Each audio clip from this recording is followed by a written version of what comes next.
Everyone, and welcome back to the Role Players Guild.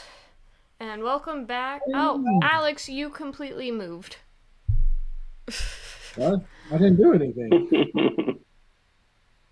You are on the complete opposite side of your screen. Oh, maybe I did something? No, I think I messed something up. Hold on, I have to fix Alex. You guys can watch me fix Alex in real time. Hi, everybody. I mean, some people would say that I don't need fixing, but okay. You were completely off of the screen.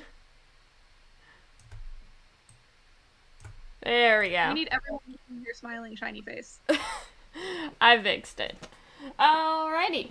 Welcome back to Murder on the Eberron Express. We're just going to jump right into it.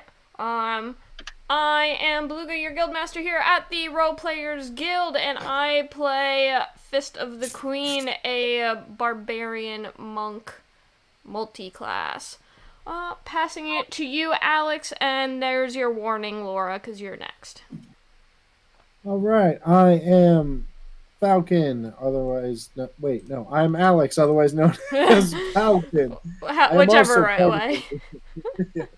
Also part of the Role Players Guild, I am playing Xylek, the nature cleric stars druid multiclass. Laura, it's up to you. Hello, I'm Laura. I'm playing Gilzaf, who's a cute little autognome rogue. Completely harmless. He's doing nothing. There's a little halo above his head. It's his turn. Hi. Just a little guy. Yeah, he's just a little guy. He's trying his hardest. I am B. I am also actually a member of the Role Players Guild. You can occasionally find me lurking online doing drawings and stuff. And tonight I will be playing the part of Justice, the Oath of the Crown paladin. And I'm going to make my spouse speak for himself today. So I'm passing this on to you. I'm B's spouse. I'm here. I'm playing a character. The name is on the screen. Yeah. But her name is Elspeth, and she doesn't have a chip on her shoulder. You have a chip on your shoulder. That sounds about accurate. Over to Jason. Hey. Thank you. Good evening, everyone, and welcome to an exciting, action-packed, adventure-filled episode of Dungeons & Dragons. My name is Jason. I will be your guide to the light. And tonight, you brave and perhaps foolish adventurers have found yourselves on a train. in the realm of Eberron, bound for the fair city of Fairhaven.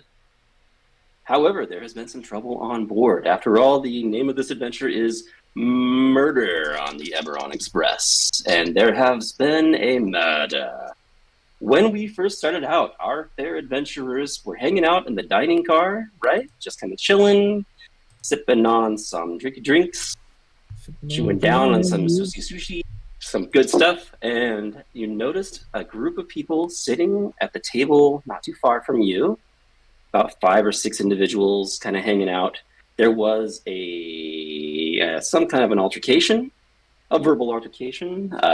There was people not getting along with each other. Some people were upset and disgusted with one another that you noticed.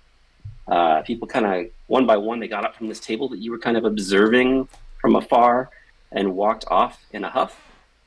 And that was the last of it. Nobody thought much else of it. Everyone kind of went about their evening aboard the train until the next morning when there was apparently a murder. One of the members of this party was found dead in their room. The victim, a gentleman by the name of Egan Backer, an inventor, a scholar, a business individual, and a rich war profiteer whom not very many people liked. Apparently this guy had some difficult ties, had been involved in some inventions and some things during the last war, had some ties with other individuals on board the train with whom he was traveling, and none of them seemed to like him a whole heck of a lot, which makes it difficult in drawing up a suspect. That's what we know so far. We also discovered, and I'll kind of let the players do some speaking, what other details came up, what was discovered. There was an item that Egan Backer was traveling with, something that kind of snuck past the security, right? Because we know that weapons are not allowed on the train. What was that item? Was a gun. It was Aha. a pistol It was not Tiny Cat. made. It was underpants. It was Captain the dog the whole time. Right? Just kidding. It was a gun in underpants. It was a gun. Underpants. No, we found it in the underpants. I don't think it was designed to go in the underpants. Right. Yeah, I don't So think that there was an could be input, underpants I guess. pocket in the underpants. For those good souls watching from home, there was you'll notice a number of underpants references. Reason being, this particular weapon was apparently smuggled on board by Egan Backer, who was murdered. It did get past security with a bit of a bribe or payoff of some kind, right? And said weapon was found in the underpants of a certain individual, right? Traveling on board this train is another individual by the name of Ricky Diggets, right? Yet another entrepreneur, adventurer, and a former wagon salesman, right? Mhm. Yes, indeed. What else do we know about Ricky Diggets? He had lost his license to sell wagons. That's right.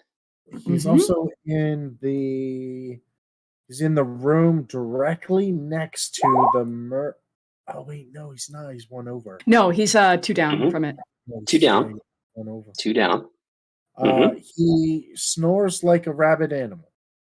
Yes, it does. He sure Yes, does. and whatever he's using to help alleviate that is not working very well. That was not money well spent, apparently.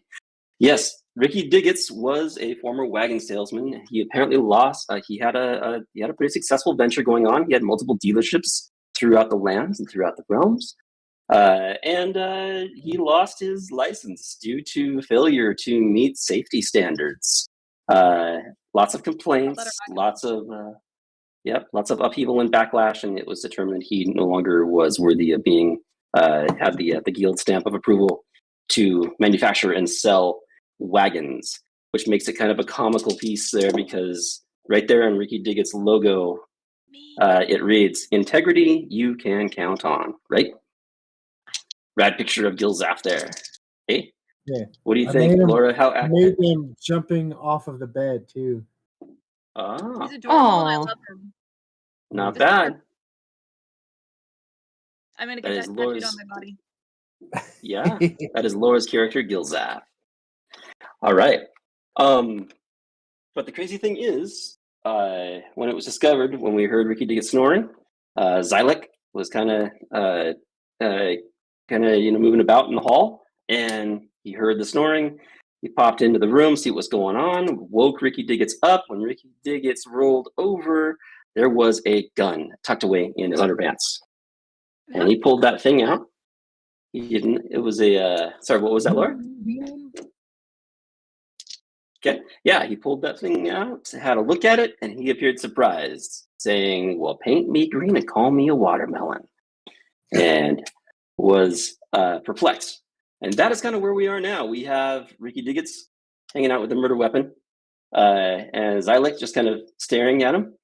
And that's where we are at now. We'll start around the bin. I'll just go off of what I see on screen. We'll start with Justice, being played by B. Tell us where your character is and what your half-orc paladin is doing.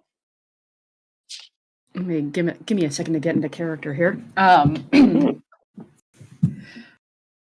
As I recall, I was standing there at the other edge of the that train car. I've been interviewing that fella who wasn't in this one room because that guy's dead. However, the person who's next to him, this one over here, I owe him a beer. But unfortunately, it is not an acceptable time of day to have said beer. Also, we are conducting a murder investigation, so bad form. So, as I recall, I was chatting with Gilzaf. I don't specifically recall. My memory is just not too good right now. But I think we were reacting to the commotion that was Ricky Diggett and his underwear piece from this side of the train. Yeah. And there's quite a clamor coming from that train. You can hear him kind of, hooting and hollering in there. He's excited about something. I would never bring a weapon on this train. I don't even know how to use a weapon. You'll never see me with a weapon. I reckon you are a weapon, little one. Right? Oh, what you're talking about. Okay. So Justice, you were kind of visiting with Tiago. Tiago. I had been. Yeah. Okay. Kind of. Go ahead. Sad and depressed. Yes. Tiago had kind of a rough go. He was involved in an illicit relationship with another person on the train. It was determined it was not a good situation. Tiago felt that they fell for the wrong girl and was ready to move forward. I've been there, man. I've been there. With that said, I am going to suggest to Gilzaf over there that maybe we should join the Lizard Man and see what is happening over there by the dwarf with the snoring underwear gun man. Excellent idea. And those are words that I find completely normal to come out of your mouth. Those are words that, unfortunately, did just come out of my mouth. It is a terrible day to know those words. And I wrote them down. I'll just make my way over. So you come over and you just see me, this tribal-looking lizard man from the woods or like from the deep swamp, just trying to like calm down this big rotund man in his underwear holding a gun.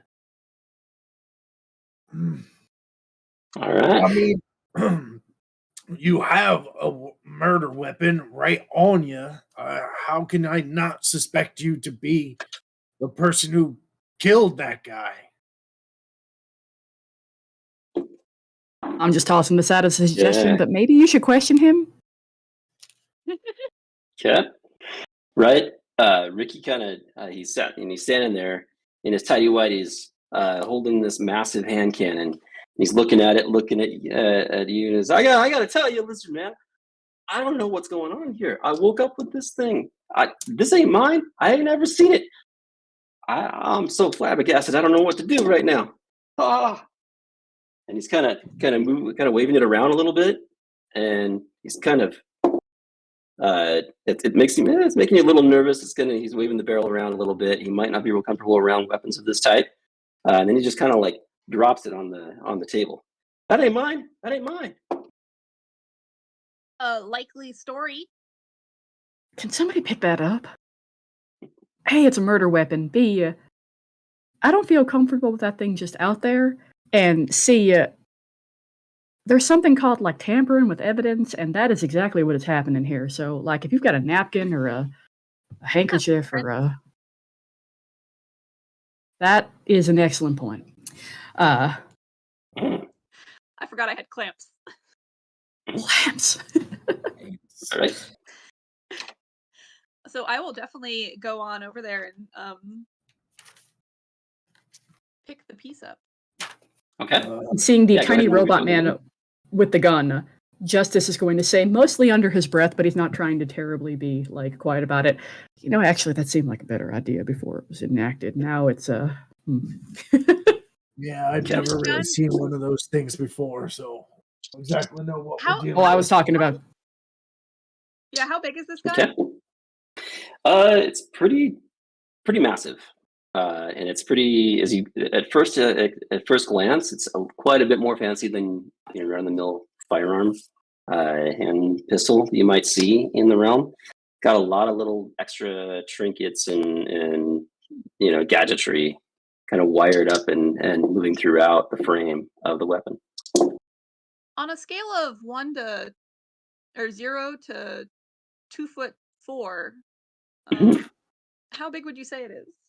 Exactly 2'3". Nice. I'm bigger than the gun. Congratulations, guys. I can pick it up. Okay. Yeah, and it's it's heavy, and there's definitely something more to this gun than meets the eye for sure.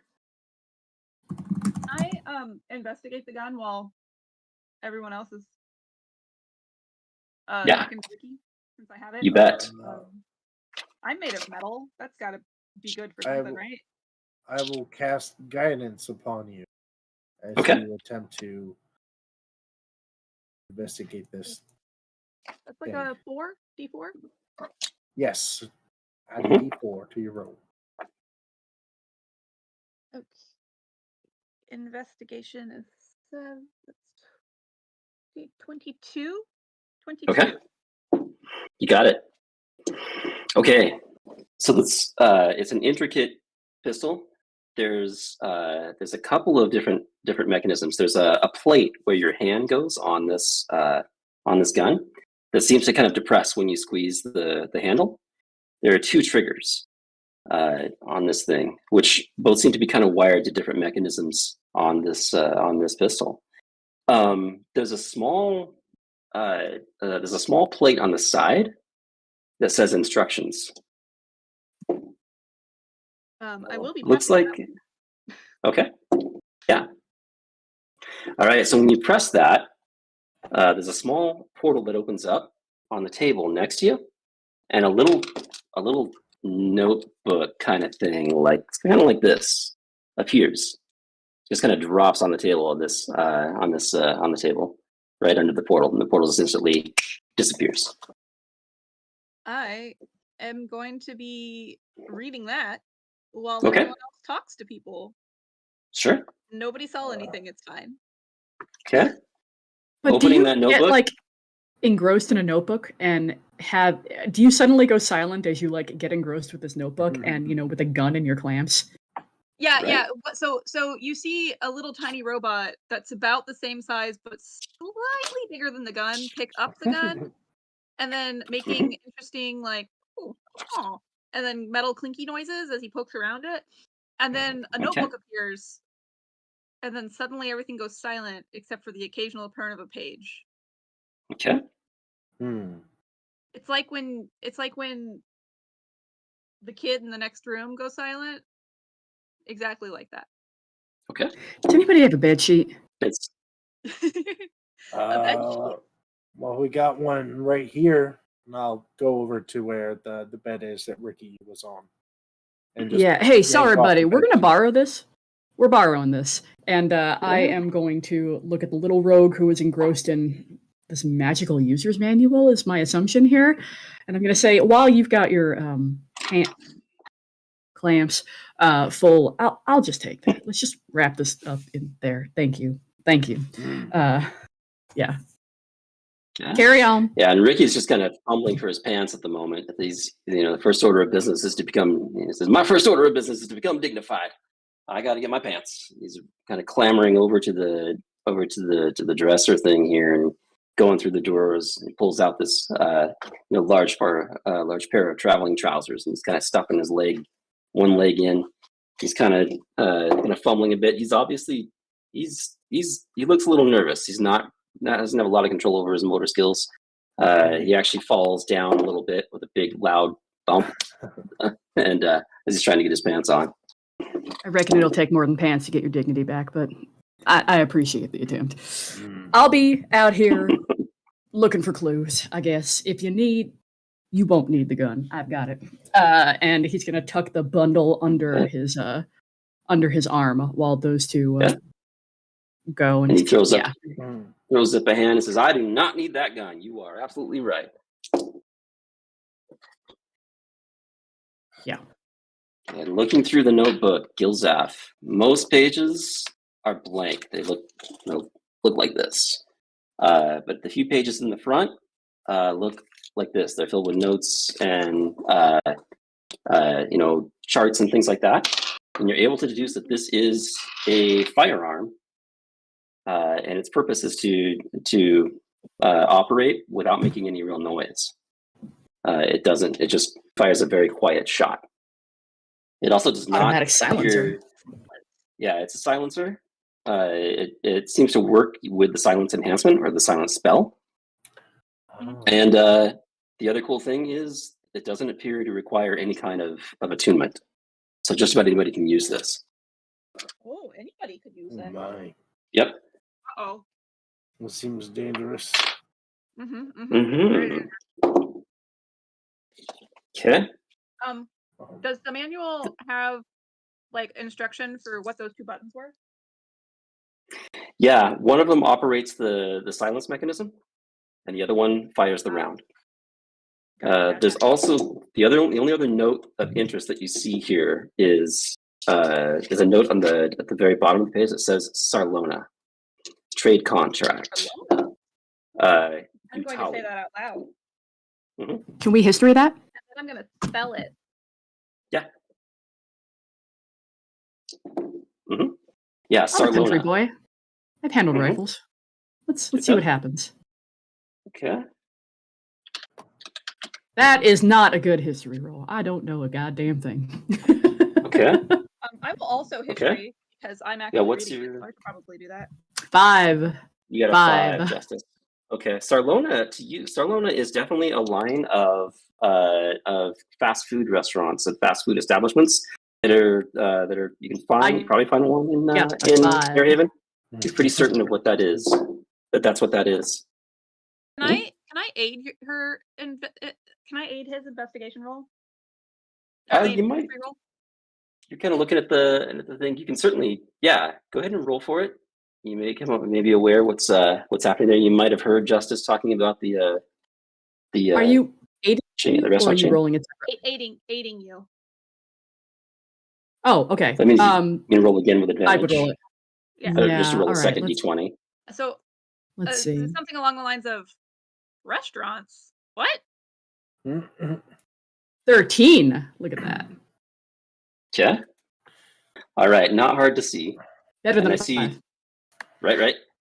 And I see Scott, one of our, in my mind, a resident Eberron expert, knows exactly what Sarlona is. Let's see. Sarlona. It is a continent in Eberron's northern hemisphere on the opposite of the globe from Corvair, which is kind of where y'all are. It is the continent from which both humans and the Kalastar originated. The majority of the continent is ruled by the unity of Riedra. So that continent is named in this note. It says Sarlona, trade contract, you tally. Tally. Well, I will pat Justice on probably the knee. Mhm. And it's okay that you didn't know that. That's pretty far away. I feel patronized somehow. Um, To be fair, I also didn't know that. All right. Regrettably, Alright, well, the dice did it's a not call foreign to gun. your knowledge of geography, right? But yeah, that's just that's what we know. It's referenced within those notes. Mhm. The third thing that it said after trade contract? You tally. You tally. Thank you. Yeah, Yutali. You tally.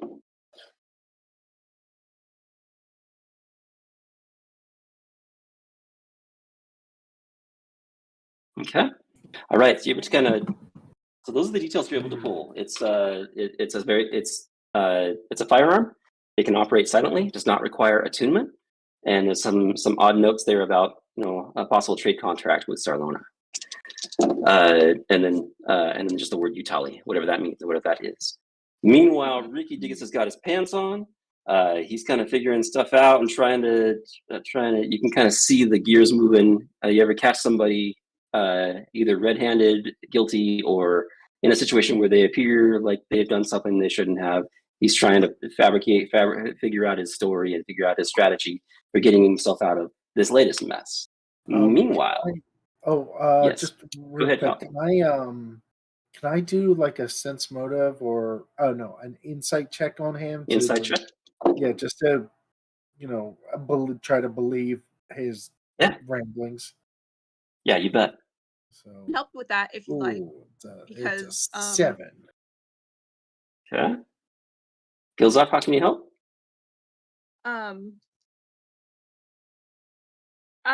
Probably looking at him, noticing that he's like doing the as definitely not a rogue. I know when you're trying to cover for when you did something bad. So I'd probably just be like, yeah, I believe that, not really. So giving like inserting a sense of doubt into it, maybe. Okay. So that if Xylek, you believe what he's saying, maybe you double check what you believe. Or if you don't believe it, maybe like I seem to be going along with it. Kind of like as an aid. I rolled pretty poorly, so I am quite on the fence for this gentleman. I don't quite believe what he's saying, and I don't trust exactly what he's putting out there. So you just watch you can see, like underneath the skull mask that I wear, you can see my reptilian eyes squint a little bit as I just keep an eye on him and just. Okay. Here's what you're able to deduce. Here's what you're able to figure out.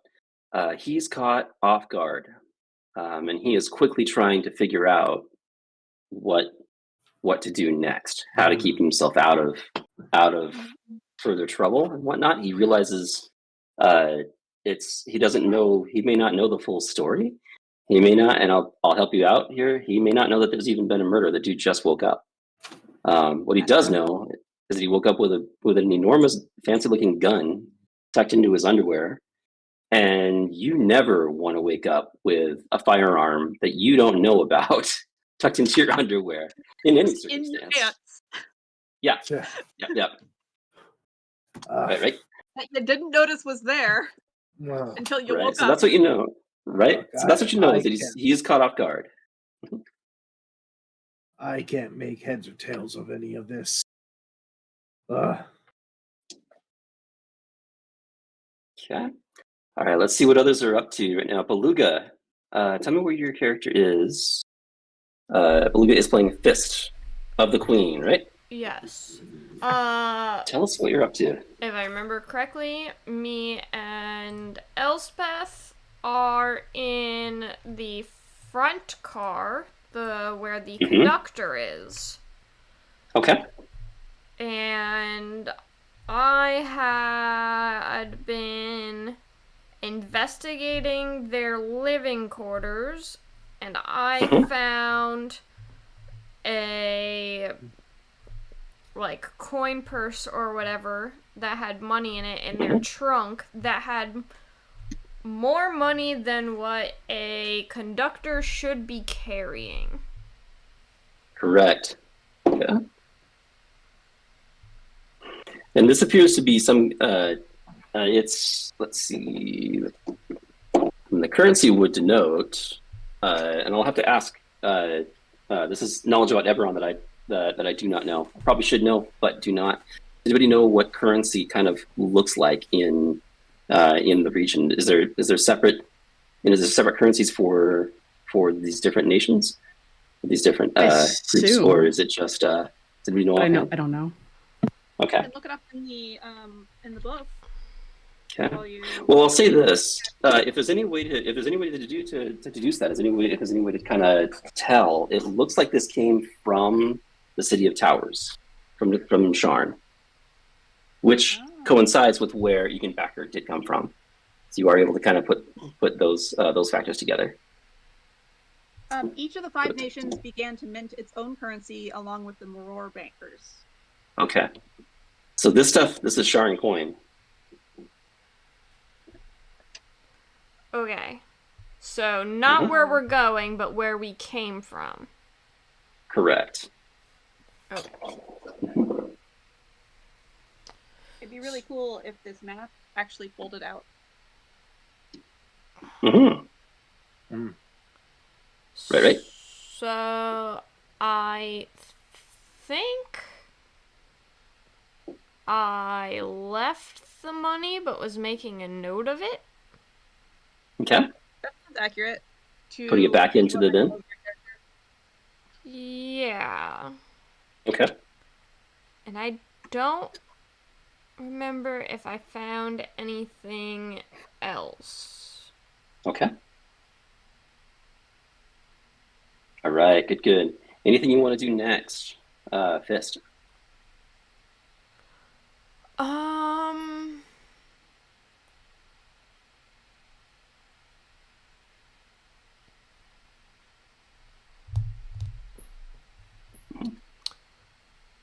You're looking about and you're talking to people. I can bring up that map real quick where you are. Yeah, let me just look. Okay. Yeah, let me move our view over to that engine train where you're all investigating that. Okay. That should load up for you all here shortly. Right. So we have Fist here in the conductor's cabin. Yeah. Now you spoke with the conductor, got some info. Elsbeth, you're still kind of visiting with the conductor, seeing what you can deduce there.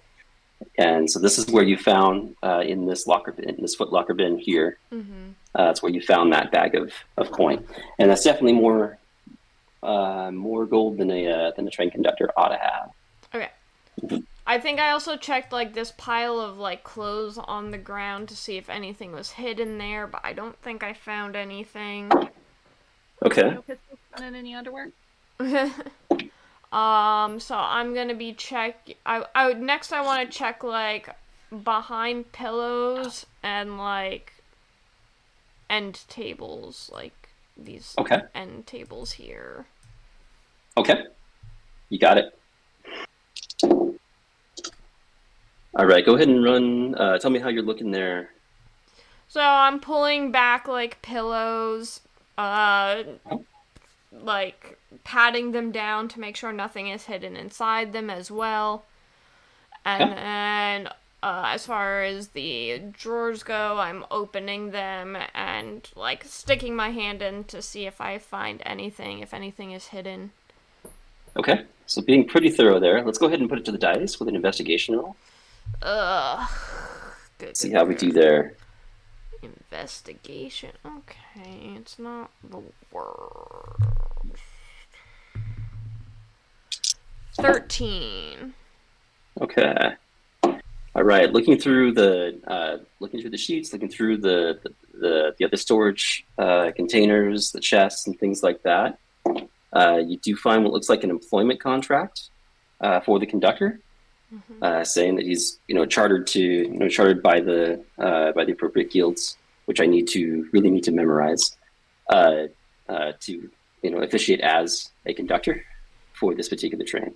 You notice something interesting though in the pattern. It actually only states. I mean, you're familiar with these kind of contracts and how this kind of works. Being with your background working for the Queen, having your kind of having dealings in all things comings and goings. It's a little odd for a conductor to be commissioned and contracted with for a single trip, like a single trip out, a single trip back.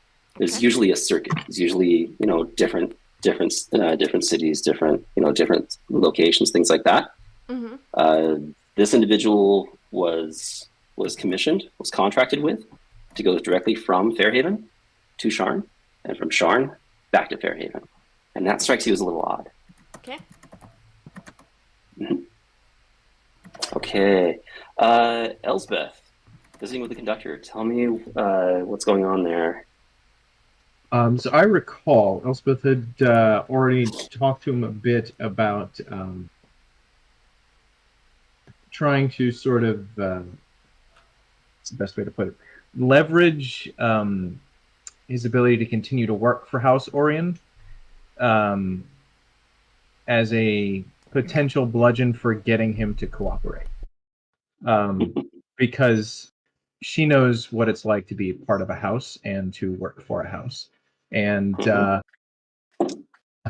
while there's some competition between her house and House Orion, they're more alike than they are different in this particular instance. And so she was just sort of reminding him of that and getting his cooperation and seeing if there was anything else he wanted to mention. And as I recall, part of what he said was he had a specific pre-existing relationship with our good friend, the deceased Egan. And basically Egan not quite blackmailed him, but sort of blackmailed him to repeatedly assist and sort of be his guy. Apart from that, Elspeth was eyeballing the entire mechanism that makes the lightning rail run because she loves lightning, and she feels the pull of the lightning and is thinking about ways to make the train stop. Okay. So I think I would actually like to broach the. I think actually she would like to sort of reach out in the sorcerer's sense to feel the power mechanism in this case. Sure. Okay. So you All right. tell me how that works. Yeah. Yep. So the train is actually controlled by an actual lightning elemental. It's like an actual creature, which kind of lays hold upon the mechanisms of this of the engine, and kind of magnifies its own ability, its own electrical power to make things move. Sort of like think of like a living electrical engine, you could say. This lightning elemental kind of forms this. It works in partnership, and there are buttons, switches, buttons, and knobs which can manipulate the lightning elemental's actions. Go fast, go slow, don't stop. All of those things. That the train conductor does not want to stop the train. He's very resistant to that. And he kind of argued that stopping the train would allow whoever the murderer is to escape. But that much so far. But that's kind of what you gather. You can kind of see this this lightning elemental kind of moving about within this mechanism, and it could be controlled by the control panel there. As I recall, the subject of stopping the train on a bridge had been broached as well. Okay. He may have been resistant to that, but what I'm really hoping or looking for is, can Elspeth potentially wrest control of the train or of the elemental, or interrupt the controls controlling the elemental? So that's what she's trying to sort of reach out with, not to do it, but to see if there's the potential to do so. Okay. Yeah. So yeah, I mean, you're kind of looking at it. Let's see. Give me a quick. We'll see how you're able to kind of reason and apply. Give me a quick intelligence check.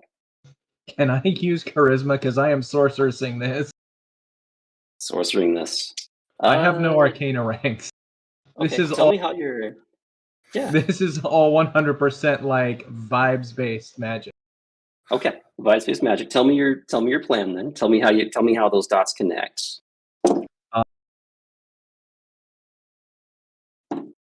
As far as Elspeth's concerned, her blood basically becomes lightning when she's open to magic. Okay. I see. And so when there's magic like going on, but especially when there's lightning going on, she tends to, at least as far as she thinks, feel a kindred spark. Okay.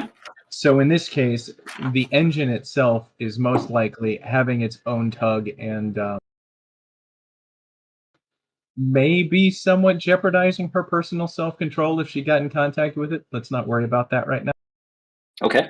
Could you? Is there any way? She's reaching out basically with her sorcerousness, whatever you want to. Sure. Can you think of any way that you might be able to bridge the gap between your abilities as a sorcerer, your innate power, your innate magics, right? Through heritage, through being, through connection with the universe, and your animal handling. Animal? Uh-huh. I mean, it's an elemental. Mm-hmm. if I weren't trying to be subtle about this, I would just straight up cast lightning lure on the engine. Okay. But I am trying to be subtle about it. So Right. Okay. Okay. I guess, okay, so let me check something else. Okay. Kind of spend a moment kind of looking at that, thinking about that, drawing upon your training and drawing upon your your perceived abilities, what you think you can do. Kind of looking that over. Okay. I think the answer is I'm going to cast message Okay. and try to contact the elemental directly. Okay. You got it.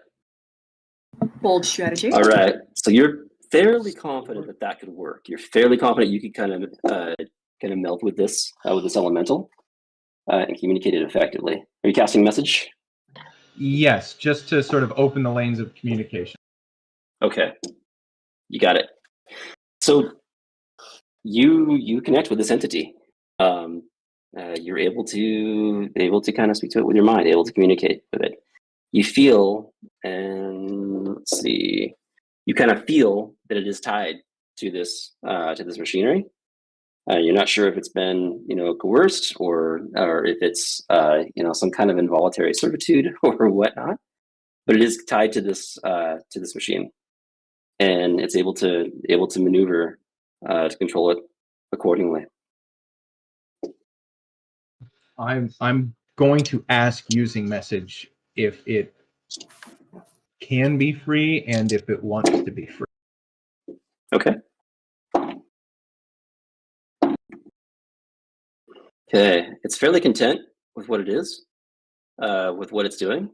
It kind of feels, you get a sense, and this is kind of more of a feeling, more of a sense rather than language coming back into your mind. But you just get a sense that it feels a certain contentment with its duty, or with its it feels a sense of purpose.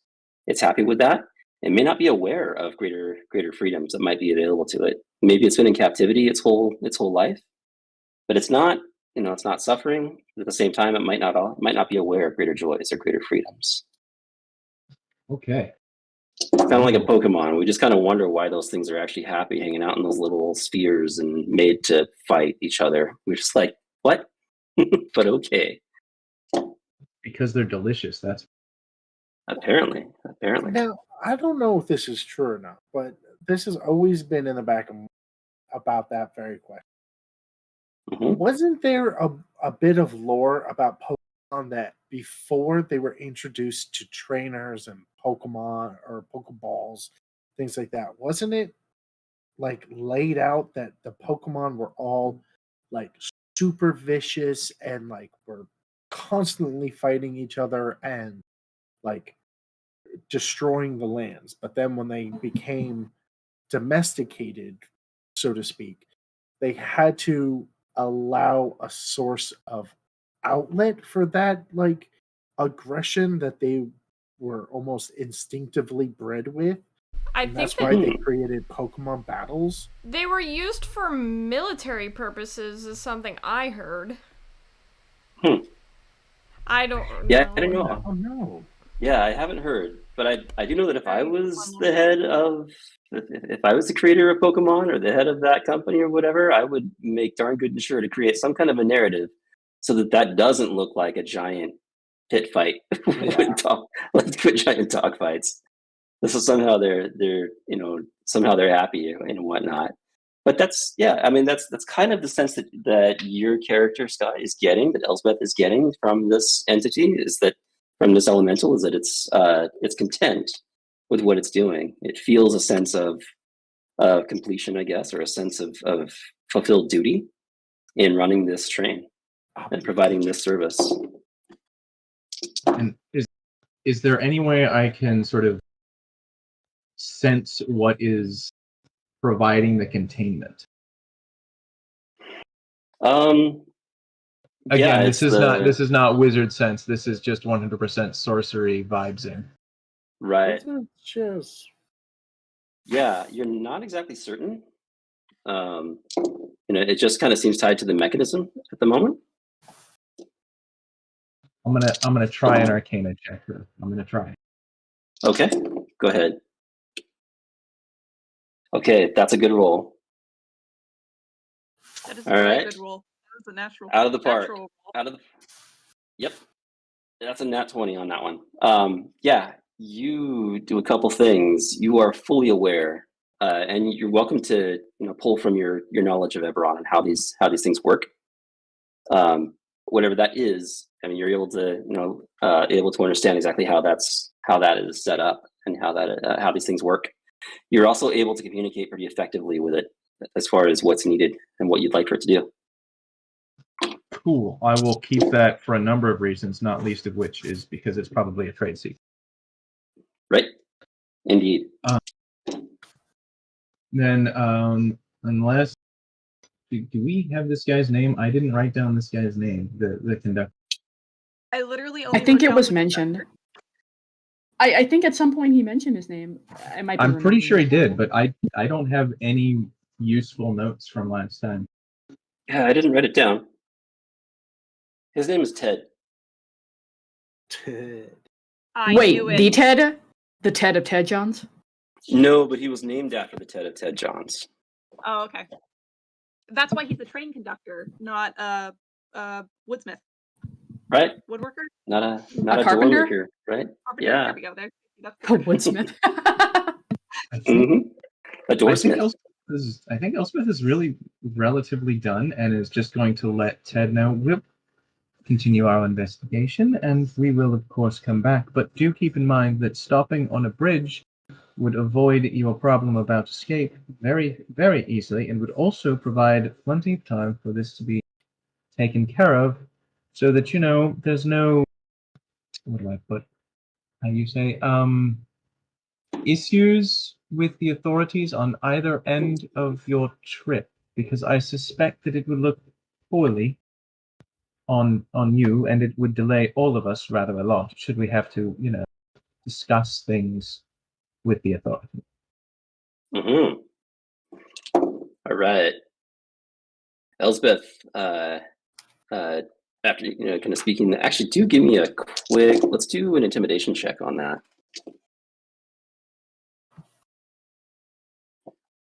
Not bad. Yeah.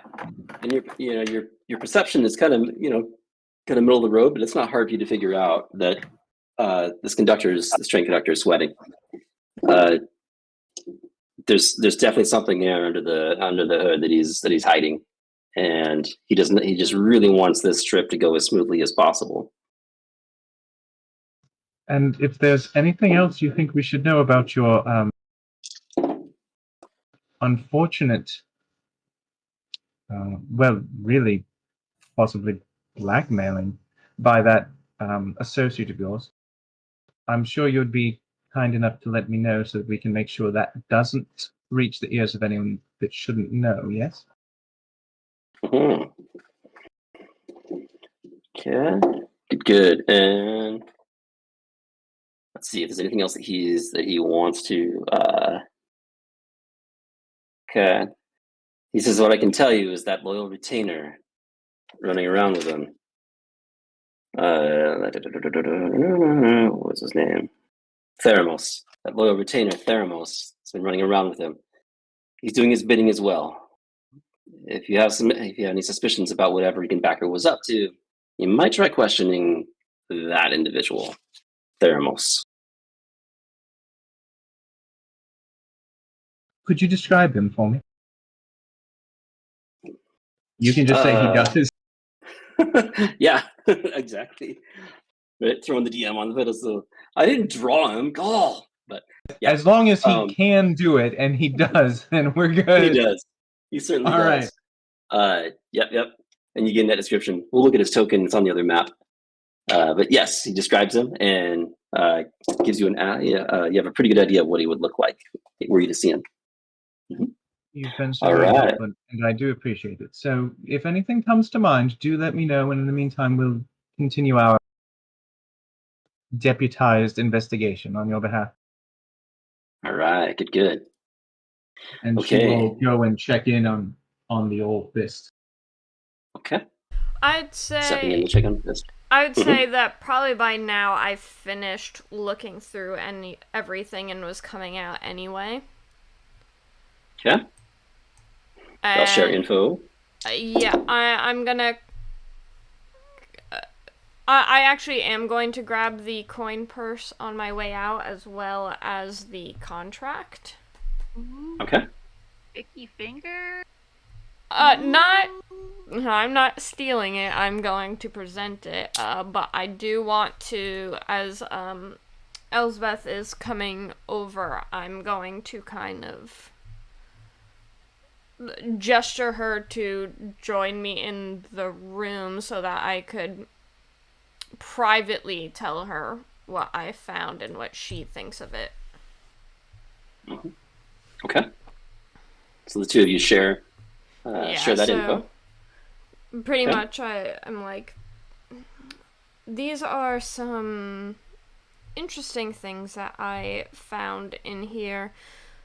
This coin purse, while may seem nothing of it, is quite a lot of money for a conductor. And also, this contract, it is only for this trip and the returning trip. Generally, that is not how a conductor's contract is written. Well, I'd say that adds up to something. I'm just not sure what. I mean, we know that there was some relationship between him and eating Feather, so good data points, I'm sure. But we should probably leave because otherwise I'm going to do something regretful. I think I might question him about this first, but I'll join you in the next car in just a moment. Oh, you want to do so by yourself? Oh. Would you like me to take anything back? I mean, if you would you like me to stay? Do you want a witness, or would you prefer none? I do not need any witness. My word is my own, and my oath. I'll leave you to it then. Have to see a man about a drink or three.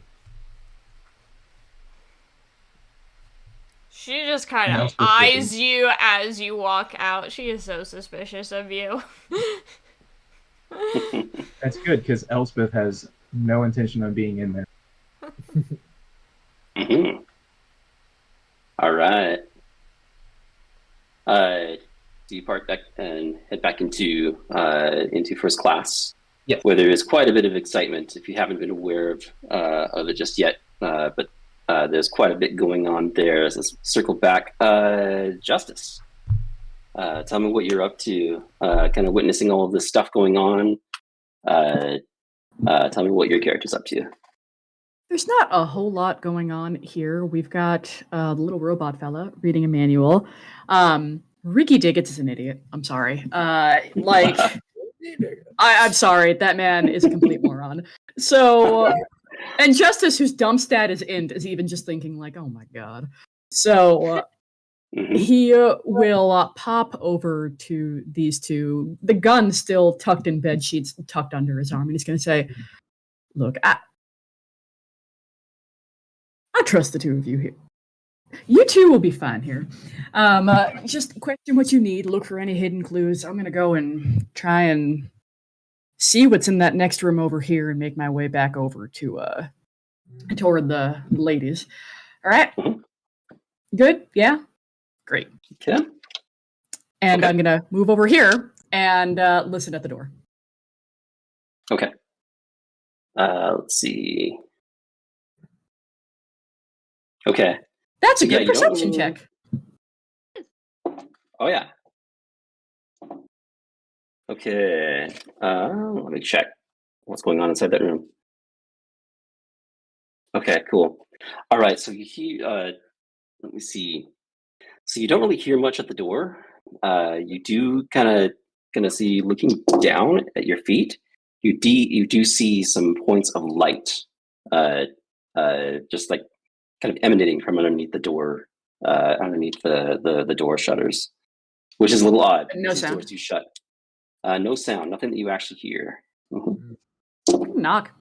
I'm a big fella. I'm not subtle, so I am going to say, what's the name of this train company? I'm assuming it's like on the side of the train. Eberron House Express? Orion runs all of the lightning rails, so there's not really Okay. a company. Fair enough. I'm gonna knock then, and I'm just gonna say, official investigation. If you can come to the door, I've got some questions for you. Okay. All right. I can bring up that character.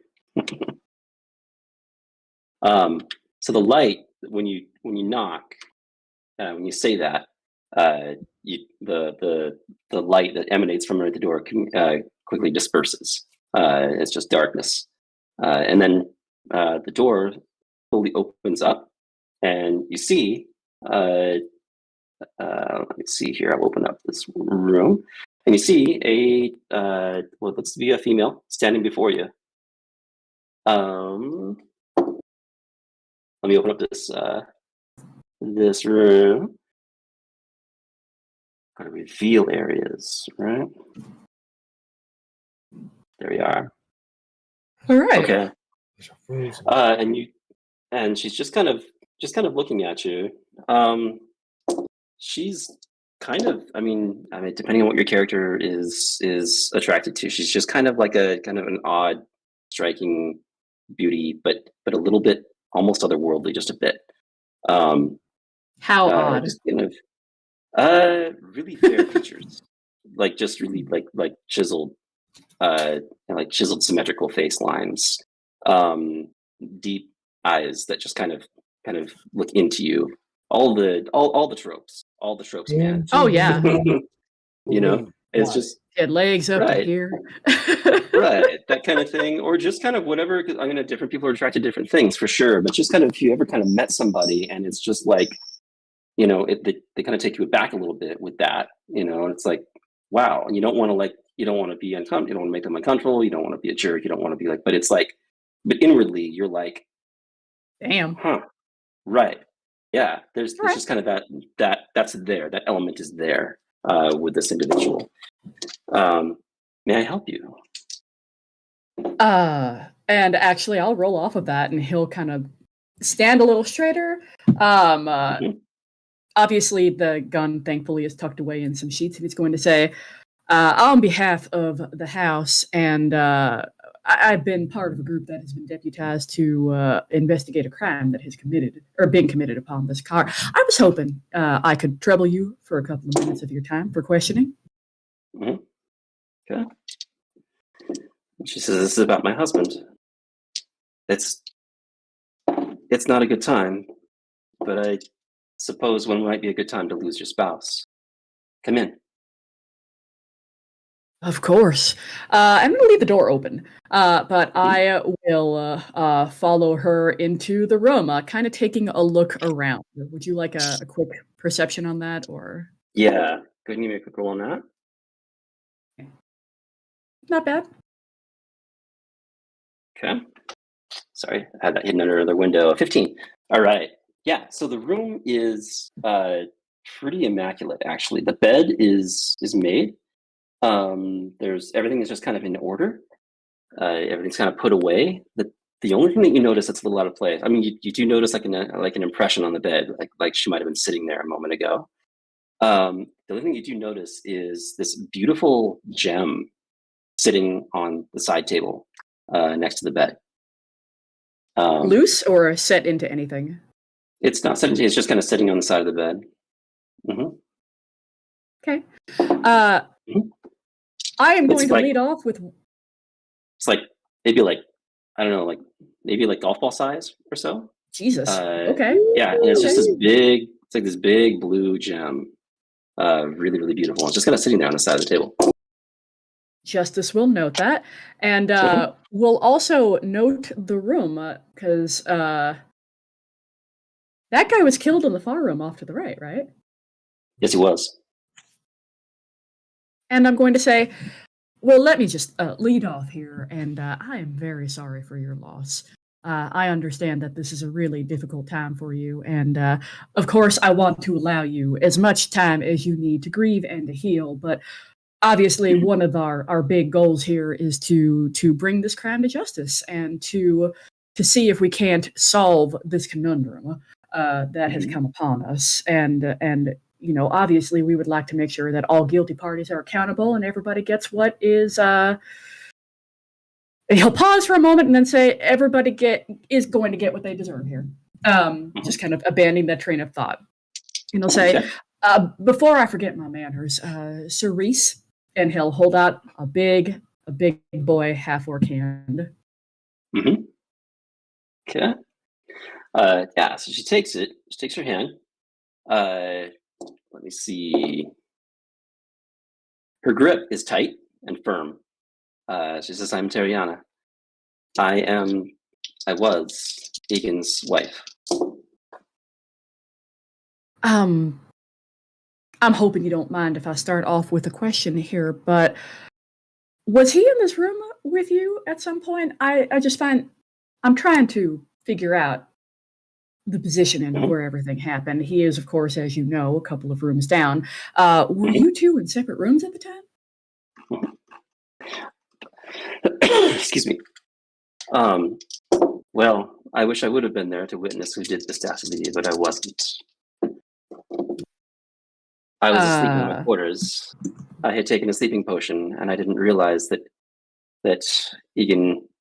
Well, we were together for a time, but he left and went to his own quarters. She kind of says that slowly because you'd expect, you know, I guess you might, you know, I'm not sure how it is in this realm, but you might expect spouses to sleep together in the same room. She kind of pauses along that, and says he went back to his own quarters. I took a sleeping potion.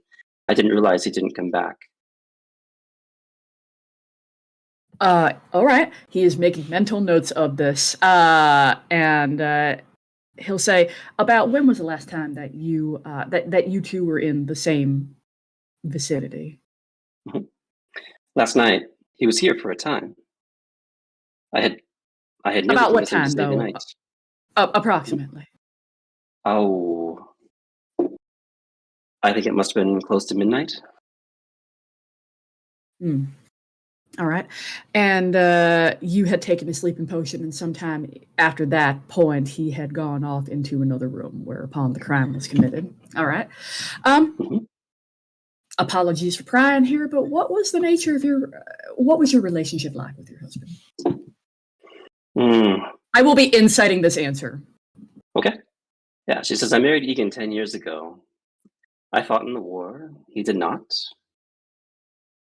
At first, his ambition was exciting, but then it was draining.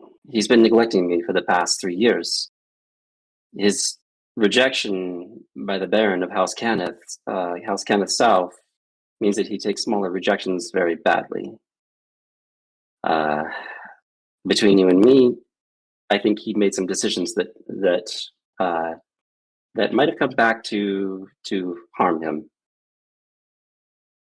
Where's your insight on that answer? Okay.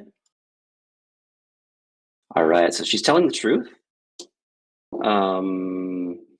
and she's being, yeah, she's not revealing everything, but what she is revealing is true.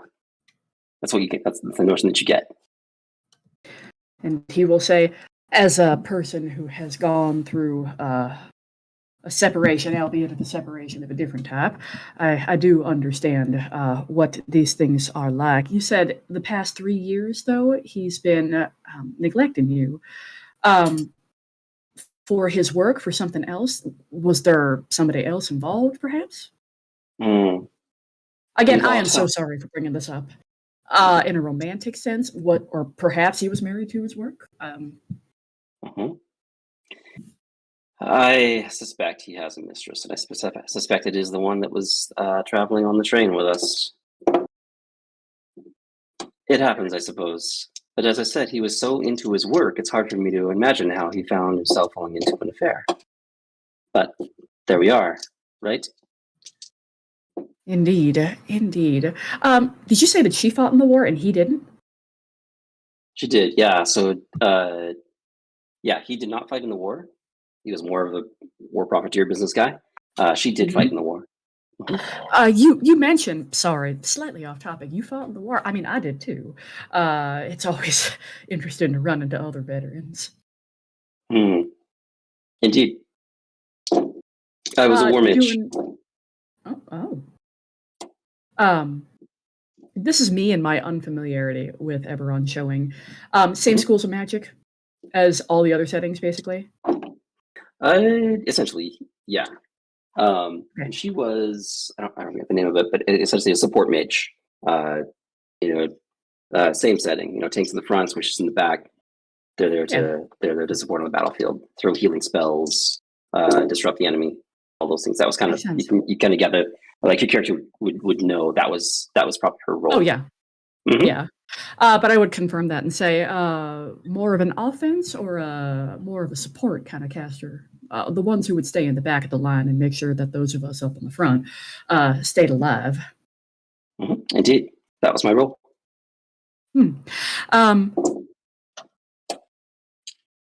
Interesting. I hope you don't mind if I jot down a couple of notes. And he'll set the gun on his lap, and I'm sure he's got a notebook or something, or a book that he'll just scribble a couple of notes in. And I know she gave the name. I will ask her that later. I already forgot it, but he's going to roll with this and say, Terriana. Terriana. Terriana. Ah, yes. Terriana. Ah, yes. And he'll go on with, do you have anybody that's there to support you back at home with your husband gone, etc.? I know that this must be a very difficult time for you. Family?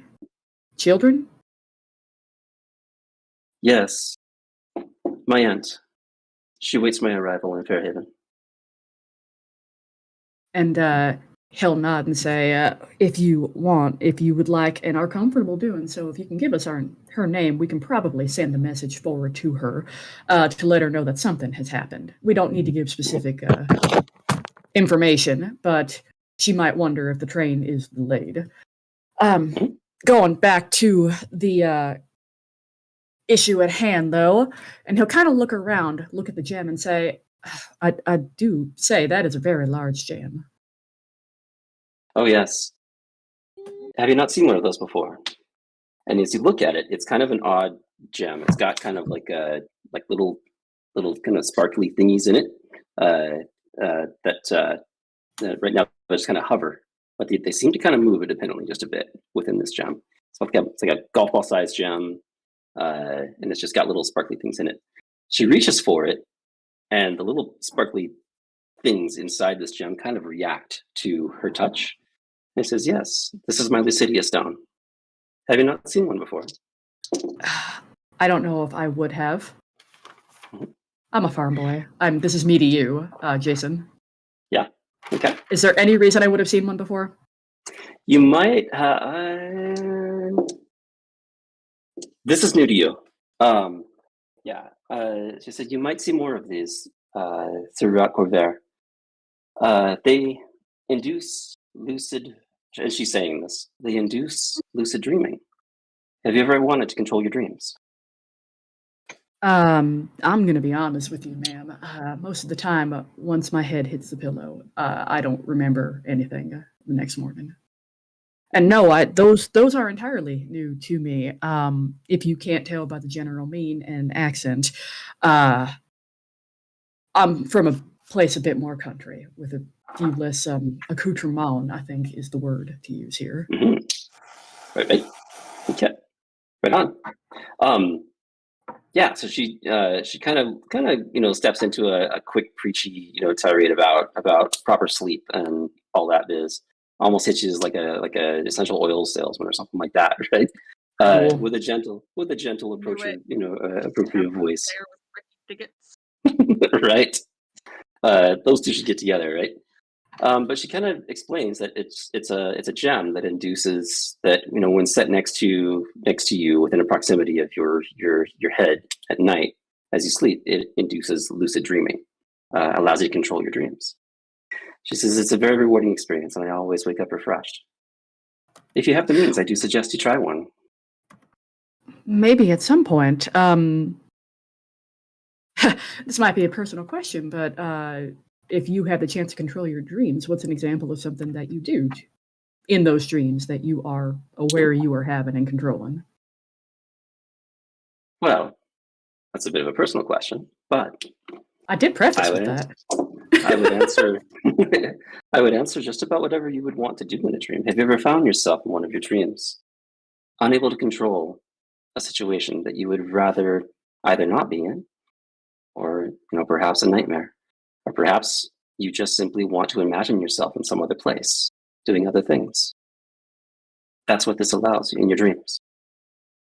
You kind of just nod slowly at that, and then ask, real quick, back to the potion as well. Do you normally take potions to get to sleep, or is it because of the large machine that was sleeping next door to you? Oh, you heard that as well. It was hard not to. Mm-hmm. I find the sleeping potion helps to get me into a sleeping state faster, and I might benefit from the stone. Interesting. And he'll kind of just look about at that. We've got a seemingly wealthy widow whose husband was likely running around on her behind her back, leaving her thoroughly unsatisfied as a wife. Okay, cool. And finally, he's just going to actually ask a really important question and say, as to your... As to the nature of your husband's passing, though, do you know of anybody with a motive that might want to see him dead? His former business partner, he's let's see here. He was still good friends with Egan when we were married, but they've certainly fallen out of sorts. Egan was a greedy soul, and everyone saw that, but none more so than his business partner. What did we say his name was? Tramden? Right? Tannish. I've got Tramden written as the former business partner. Okay. Tannish. Yeah, Trandon. Yeah. Trandon. Yep. So he'll... Mhm. It's a guy who's a couple of doors down, though, right? Yeah. Okay. And Mhm. he'll nod at that and say, right. One more question. And again, this is just, it's nice to meet another veteran, but how do you feel? You put yourself on the line there. You put your life on the line. You showed your loyalty to, the world and the country around you. How do you feel about you having to go out onto the battlefield and your husband profiting from that back at home? Obviously, that was hard. No marriage is perfect, as they say, right? But to be honest with you, I'm far more deeply hurt by his lack of loyalty, by his philandering, rather than his profiting from the war. Oh, that's valid. I understand that war is war, and it's often difficult to take a single side without becoming a monster in some aspect. But what could I say? I fell prey to his charms. I fell prey to his ambitions. Who doesn't love an ambitious person, right? But and she kind of drifts off a little bit, and kind of just says, it's almost like she was about to say something, but then she stops, and she's kind of like catches herself in her thoughts, and then she kind of brings herself back about, kind of gathers her wits just a bit, and says, "I was very hurt by his infidelity, but I'm also sad he's gone." I'm going to insight all of that. Okay. With a solidly average insight. Okay. With a 12. All right. So yeah, there is this there's this element there that is what's that, Laura? You rolled a 12 insight. I can't hear you, Laura. Yeah, it's a 12 insight. It's from my pants of rolling 12s. Oh, there it is. It's the pants. What pants? What pants are you wearing, Justice? Well, right. Let me tell you. Apparently the right one, right? Yeah, and so it is that it is. This is the second time that you've kind of felt it during the conversation, but what she's telling you is true. But there's definitely something that she's holding back, and it's almost like a switch. That's the other thing that you notice. One moment she's kind of in that mode. She's speaking to you very, very directly, very sincerely. The next, she's kind of like putting together pieces and delivering it. And nothing really feels like an outright lie, but you can definitely sense something in the workings, that something's being shared and something is not. Little half-orc brain is going to go into overdrive, and at that point he will stand up, offer his hand again, and say, "Thank you very much. Of course, due to the nature of everything, I'm sure that I will not be the last person that you talk to. Probably not even today. But it was a pleasure getting a chance to meet you, truly." And he will kind of pause himself, stopping himself before saying something to the equivalent of, "Your husband was a lucky man." Give a deep bow, and he's going to go off and find Elspeth. Yep, and she's cordial. She's, she accepts the compliment. Says, "Thank you, I appreciate that." Okay, good. All right. Moving through, off to find Elspeth. She kind of share information. Gilzaf, tell me what you're up to. Examining this gun. Ricky Diggett's frantically in the background, throwing a pair of pants on, trying to gather whatever wits he has left. He's been working on it a while. He fell a couple times. They're challenging pants. So I think after reading whatever I could have from the manual, I would tuck it away, and then just leave. Probably in the middle of Ricky saying something to me. Mm-hmm. Just leave. And then I'm going to go to the dining car. Actually, I'm going to wander over to the dining car. Mm-hmm. And find some people to gossip with, to get more information about what they were doing, what they heard. Just any of the random passengers that aren't these people. Mm-hmm. Okay.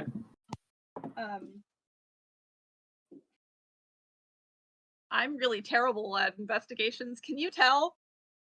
Oh. Me, Laura, is bad at them, not Gilzaf. Gilzaf is excellent at them. Oh. I'm really terrible at them. Put me in an escape room, right. I will never escape. Yeah, I'm bad at those too. But yeah, so you're kind of looking for the additional details, right? Yeah. Okay. Gilzaf is a big gossip. So anybody talking about what happened, he will join. Okay. and also talk about it. All right. So yeah. So Tanith, the scholar, is still kind of hanging out in that room. Let's see here. In the dining car? Are you in the dining car? Sorry, I thought you were Yeah, into that room. Okay. Yeah. My screen, I have a split screen right now, so my Okay. roll screen is very small, so I was like scrolling. Gotcha. Okay. Yeah, let's move you to the dining car. See what you see there. Like so. That should load shortly. Haha, the back of the train. Yes, yes. And at this point, let's see, Thermos and Tremden. They're just kind of, as you step into that car, you just see these two people whom we come to know as Thermos and Tramden, sitting at a table, and there's kind of they each have a drink in hand, and they're kind of talking back and forth about the situation, about what's going on. I am going to come up to them and just like come up to their table and just shake my head slowly and go, terrible business, terrible business. Gosh, and I didn't hear a thing. Did you guys hear a thing? Gossiping. Okay. All right. Okay. Thermal speaks up, who we know as the loyal retainer. He speaks up and says, I kind of saw what you saw, though I'm certainly not surprised that this happened. You're not, eh? I've heard some pretty bad, some pretty informative rumors about the poor belated Egan. Do you have anything to contribute to that? Dramden stands up and says, I need to go. And he quickly leaves the car, heads back to his room. Thermos kind of sits there, and he realizes that he's kind of stuck in this conversation. I'm gonna take his seat also. Just Okay. Yeah. so nice of him to get up and so that I can sit in a seat. Right.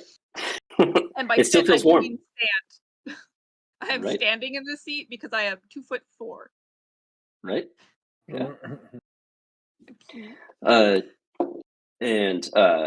Yeah, so this individual kind of looks at you. Thermals kind of looks at you and just kind of seems a bit amused, maybe borderline entertained. And he says, "Well, Backer used people and then discarded them. I know that much. And he certainly did with me." Yeah. I know that feeling. It's not a very good one. What did he do to you? Well, How do you gossip? Why did I pick a character type that is not me? that's all right. Yeah. So yeah, and he just he ponders for a bit, and he says, "I've been with Backer probably the longest of anybody on board this train, so I know I've at least had interactions with all of these people. I lived with the Backer family for years. I also lived with his spouse for a time with her family. I also knew his former business partner, who the gentleman who up and left. Knew him quite a bit. All of these relationships, all of these people uh, they were tools to get Backer where he wanted to go. Backer had this amazing ability to make you feel like you were the only person in the world, make you feel like you were the best friend, the most important person in the universe. But only as long as he needed you. And it was absolutely maddening. He had a way of making you feel great, making you feel good, like he was just your friend. And then he would just take credit for your ideas. He would take your profits. He would write you out of deals. Just using you and I don't discarding know. you like a machine. I mean, murder isn't the best. I mean, murder is never, murder, the killing of innocent people is never a good thing, no matter who they are. But I'm really surprised this didn't happen sooner with this guy. Terrible. He had an heir, and at one point, who was demanding all the things, and his mom, a high-ranking official of one of the houses, I don't remember which, actually came after him. He paid her to go away. He spent the money. He spent the money that was supposed to be inherited by this heir that he had to make this woman go away. And that's just so backer, And when he tells you about it, go ahead. Isn't that like, I'm here for all of the money that I'm going to inherit. Well, here, have all of the money. Now go away. Yeah, you could say. Wow, he was very blackmail. cool. He was blackmailing the train conductor for something that happened years ago. Wow, blackmailing. Pretty the train unbelievable. conductor? Oh yeah, What? something he did years ago. Some mishap, some indiscretion. I don't know. But that's backer. He has a way of kind of getting, getting the advantage on you and using that leverage. Wow, did he have anything on you? It's okay if you don't want to tell me what it was, but he had something on everybody, right? wow. But as his loyal friend, I'm sure you knew a lot of the things that he knew, though, right? Did he tell you about them? Mm. Well, he never really brought me in on the inner circle or the inner dealings of his inventions or his business dealings and whatnot. I was mostly just kind of his administrator. He would send me on errands. He would send me with monies to pay or people to contact or things that I had to make sure, trains that I had to make sure were on time. No pun intended. But that was the extent of it. Yeah, I've been all over. It seems like all over this continent myself with my business. Have you ever been off of the continent? A time or two, though not too far. Where'd you go? I want to hear more. I've never. Those places seem so far away. So it kind of starts to speak about some of the travels and whatnot, and it kind of comes to it. What this kind of does for you is create a really good picture of backer as somebody who uses that, who just kind of uses people to his advantage. Smart person, innovative, inventor, all of that. But all throughout the travels and whatnot, he just kind of sees everybody else as a tool to get to what he wanted. And it kind of leaves you with the feeling that it's no surprise that he was murdered. Wow. I am going to buy this man a drink. Because that seems like a thing that humans do. Or humanoids, at least. People capable of consuming alcohol. I appreciate it, for sure. Is there anybody else? I know the Trannon walked away. Yeah, the former business partner, Tramden, left the room. Sorry. I can write down words that are names. Fine. Oh, yeah, Tramden, Tramden. Yep. Okay. I am at a loss of what to do next, so I'm just going to continue talking with Therma. Small talk. Yeah. How's the weather? How about them Warforge sports team things? Right. Yes, indeed. Right. Yeah, and he kind of engages in conversation. So you pick up on a couple of things. This individual kind of appreciates it when someone talks to him, when it kind of helps him feel like a person and not just a servant, not just an errand person.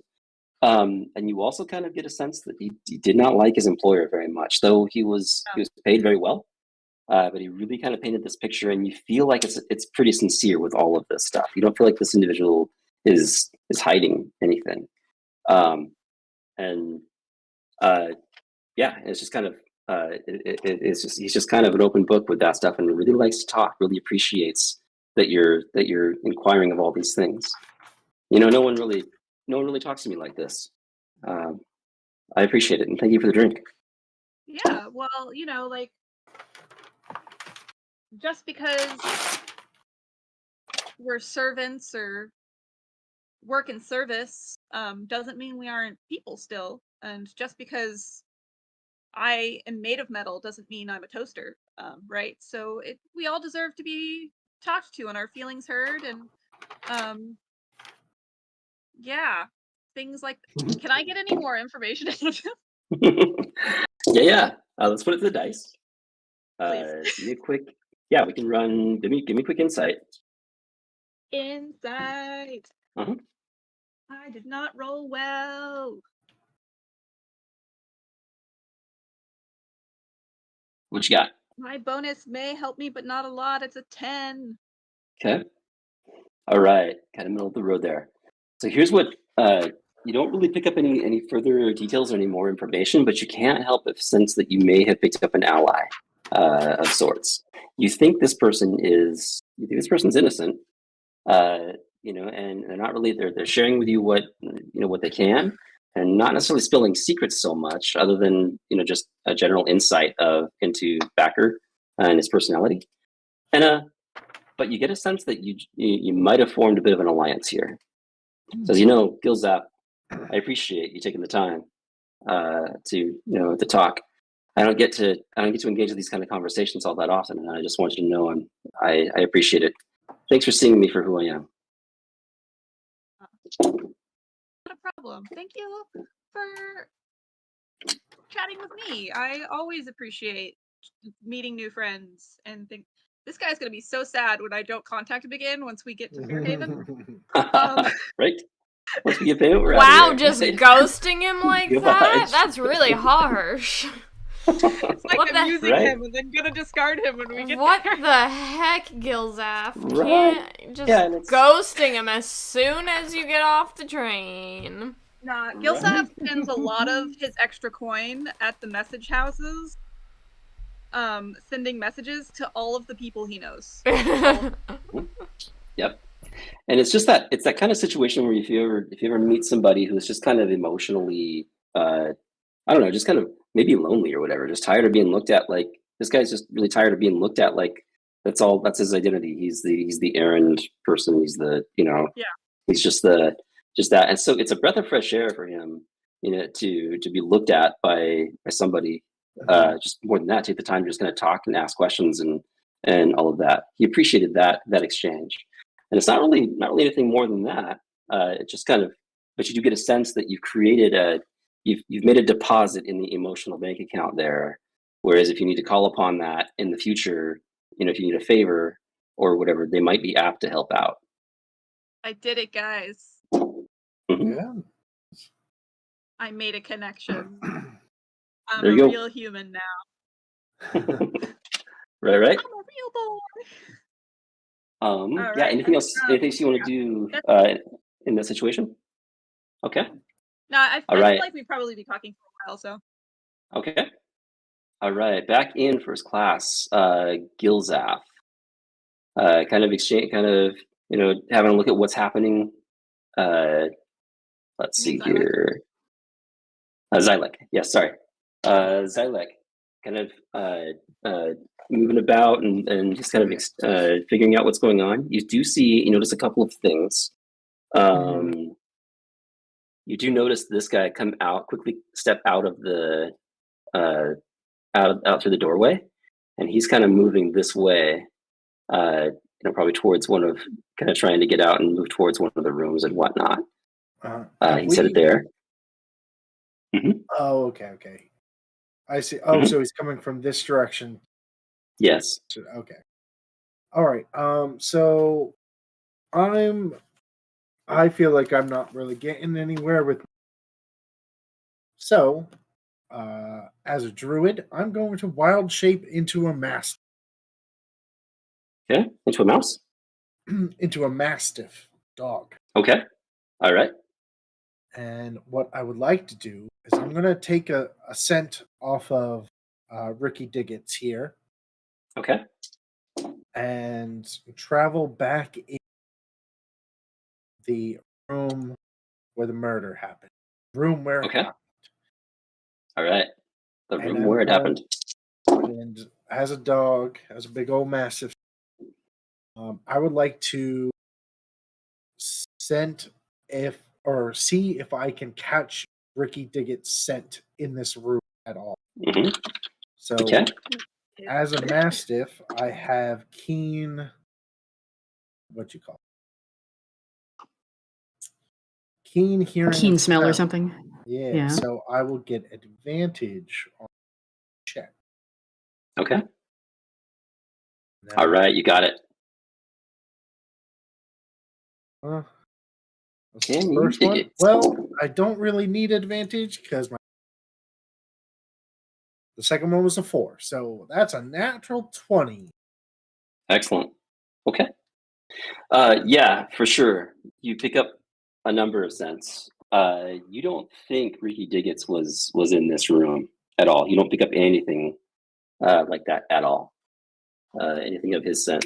And you kind of took a moment once running to a mastiff, kind of taking in what Ricky Diggett's does smell like.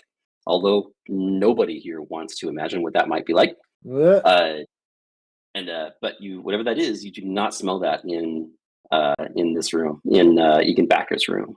Okay. What if there's any other peculiar stand-out scent in this room? I'd like to kind of Mhm. try and catch on to that. Okay. Otherwise, I'll just like take in everything and try and move about the train car to pinpoint whatever scent was strongest in that room. And I'll just go around trying to smell it out. Okay. Yeah. So you do kind of moving through there, sniff, sniff, sniff, sniff, sniff. A couple things kind of come up, but the most prominent thing that you do smell is just kind of like this. It's a weird smell. In our world, we might call it kind of like a chemical smell. Like you've ever kind of been, driven past a factory or whatever, just kind of, or whatever, just kind of like a thick chemical smell, not really a sweet smell like hairspray or anything like that. Or, maybe like if you ever smelled like a preservative or something like that. Have you ever been to like a food, not like a food, like a flavorist lab or whatever, right? And smelled like straight preservative. Or Yeah. like formaldehyde fluid or something like that. Maybe so. Maybe something kind of like that, but definitely it's not formaldehyde. Like an It's industrial it's kind of cleaner. above that. Maybe so. Yeah, like an industrial cleaner that doesn't have any kind of like a sweetener to it or like a sweet smell to it. Wait. No flowers or like that. Kind of like maybe an industrial cleaner. Something kind of like that. Okay. Okay. You definitely you smell that. As you look at the body of Egan Backer, there are puncture wounds that look like whereas before there's been a change. Before you swear you saw bullet holes, right? Right. Okay, there's been a change, and those holes, they look something a little more like maybe a large puncture wound. Oh. Okay.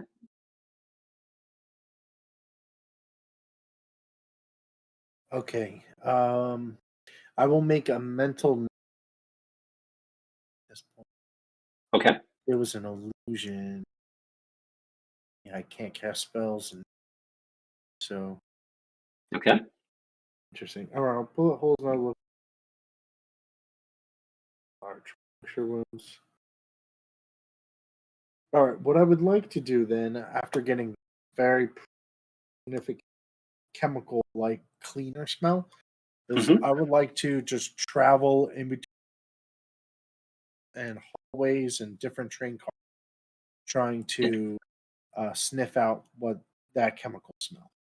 Okay, so you broke up a little bit there. You want to, if I understand you correctly, you want to kind of move about the train as a mastiff, looking for Yep. smells. Yep, I'm Okay. just going to be sniffing the whole way. I'm Okay. bloodhound. Tell me the of this. tell me the direction you're moving. I will go from where I'm at to the left, go into each room, Okay. and then go into this train car. Okay. And then if I can't go any further, conductor's room, then I would make toward the food court. Okay. Okay, you got it. All right, so a couple things happen as we move past here. And so Xylek, first of all, your abilities of perception are pretty dang good throughout, considering the range throughout the party. You're picking up on a lot of details and a lot of things here. You do kind of pick up on this trail almost like a formaldehyde. Not really formaldehyde, but just kind of like I'm trying to think of like just like a chemical smell. I wish I could find it more accurate because it's not formaldehyde. It's not an industrial cleaner. It's just like a heavy chemical smell, right? But it does get stronger as you move past, moving through these rooms. Stepping into this room, it's a little bit more present. Not so much in here, although it's definitely present there. But it kind of goes off the charts as you pass by this spot here. Okay. And when you kind of come into the room as a mastiff, and they kind of look at you, right? Mm-hmm. Justice is speaking with Terriana, and when you see Terriana, you don't see Terriana. You see something else, and that smell is just off the charts. Okay. And that's when you're kind of hit with just this massive, like, kind of like a headache that settles in. Make a quick Constitution saving throw. Oh no! Poor doggy. Oh, I do that in my ass, right? Because it's physical. Shit, that sucks then. Mhm. All right, I have to grab an actual die for this then, because doing it off. Ow! Headphones. Oh, they're restricting my movement. Mhm. Which one to roll? Let's do this one. Ooh! All right, I think it did good here. You said Constitution, right? Yes, sir. Okay, and as my Mastiff form, not great, only a +1, but I still think I Okay. passed. Okay. All right, rolled a 3. What you got? You rolled a 3 Yep. Oh yeah. with a +1, so it's a 4, right? No, Okay. no, it was a 2, so I Oh. got a 3. So you got a 3. Gotcha. Okay, with a modifier, Yeah. into a 3. All right, roll. nice job. Were this a different game, that would be an amazing roll. However, usually in D&D, higher numbers are a little better. You are, I don't know about that. and let's see, let's move your token to the vicinity if you would. I think you were about here when that kind of happened, when you made eye contact with Terriana. And it was just this mastiff walking down the hall, sniff, sniff, sniff, sniff, sniff. And when you made eye contact with Terriana, you did not see Terriana. You saw something else briefly, instantly. You're not sure. I don't know. You just saw maybe big eyes, very large eyes, deep and peering eyes. They looked deep into your brain, and that's when the big headache started. And that's when you fell out of form of a mastiff. It's almost like you just immediately forgot how to change into a mastiff, and you lie there in lizard form. So I splatter out on the ground, dropping my wild shape, and Okay. I just point to Justice and I go, she's not what she seems to be. Large. I'm assuming I've left the room by this point. No, this was happening concurrently. Yeah. Good. It was Oh, like good. you, This is close to- Justice was talking to her. This is right at the end of your What- conversation. What you just saw was a giant dog come down the hallway. Mhm. And then Stop it being a turned dog. into a lizard.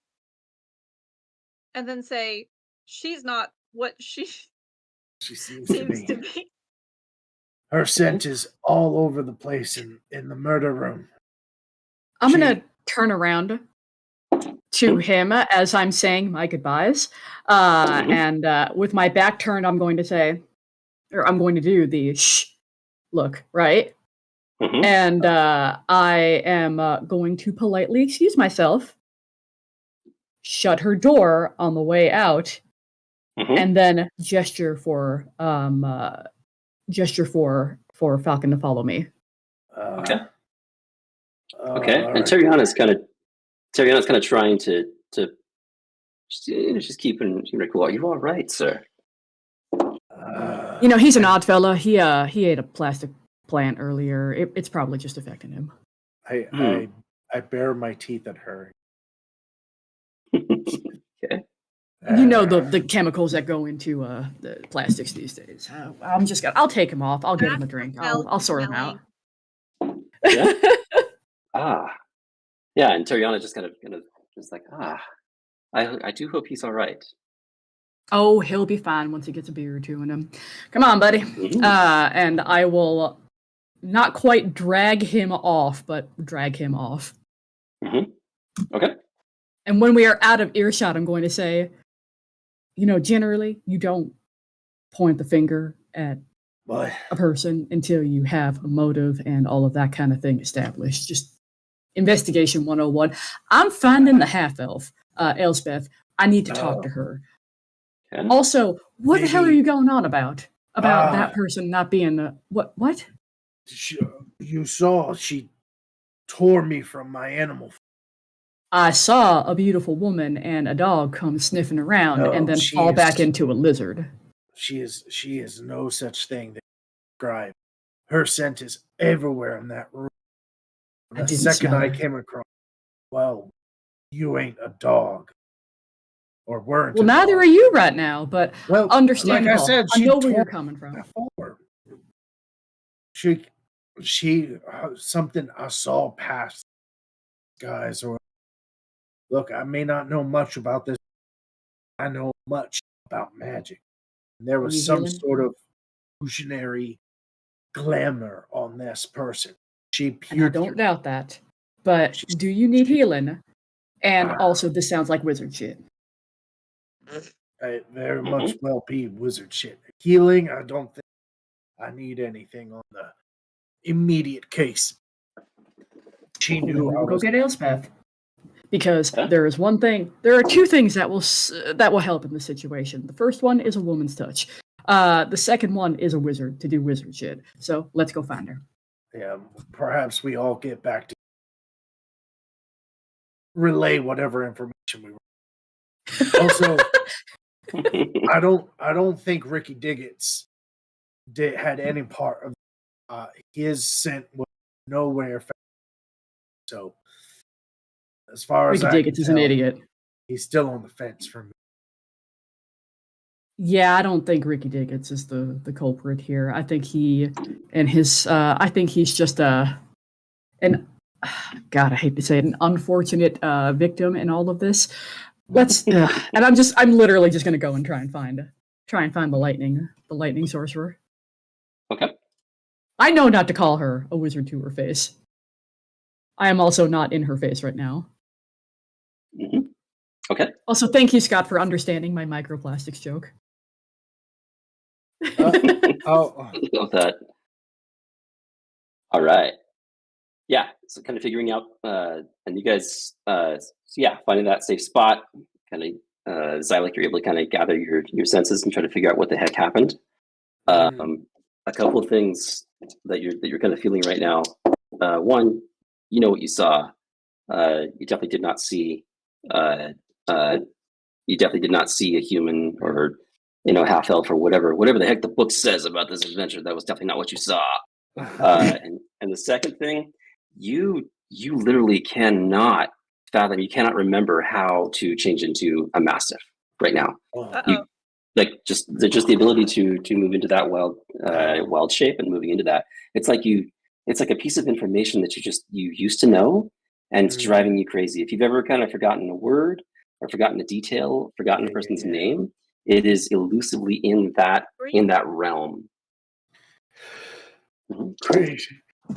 Okay, and then all right, moving to find Justice, moving to find Elsbeth, right? Yes, indeed, with Xylek in tow. Yeah, I'm pretty much puppying her at this point. Okay. Or him, I should say. Okay. Puppying Justice. Yeah. Okay. Yeah. So you kind of emerge there within Just that. clutching my head the whole time. Okay. Are you sure you don't need healing? I don't think any healing could. It's not a physical. It's like I lost a part of me or something. I can't just. I'm a much better healer than I am a therapist, but let's just go. And I'm sure Elspeth is around. I think she's in the next car over. Oh wait. She was actually on her way back, so Oh, good. We'll cross. I'm assuming the paths will cross pretty quickly. Yeah. I picked the worst spells for this adventure. Damn it. Thankfully, you are a prepared caster, so you can always change them. Yeah, but I can only do that on a long. Well, if you all live through this, you might be able. There's a level. If I run into Elspeth, though, I am going to look for an alcove or a quiet table or something like that, and kind of pull Xylek with me, along with Elspeth. Okay. Quiet table. It's full of noise. It's full of Gilzaf, yeah. Yeah. That's what I said. Right. She's like that mechanical owl thing, Bluey. It makes all the. I thought you were going to say duo, and I was like, Bluey. threatening and owl-like. And I'll say, hey, Elspeth.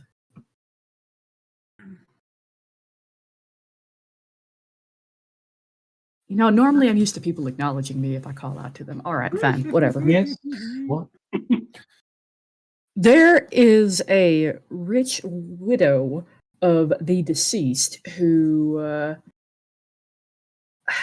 I was about to drag you over there to talk to her because something needing a woman's touch. However, when this fella over here went by her room, he passed out. He was a dog, and then he ceased to be a dog, and he's been going on about how she doesn't smell right. No. Also, apparently, he's forgotten how to do that thing that druids do. It was very strange. I was getting nowhere.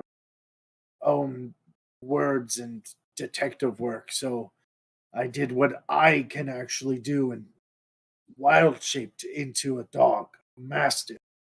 Keen sense of smell. I was hoping to scent out people from the murder room and see if any of them brought any sort of hints to this investigation. What I found was a strong, preservative, almost chemical-like smell in the room. I don't exactly know what it was, but it was the most prominent, most highly potent smell there.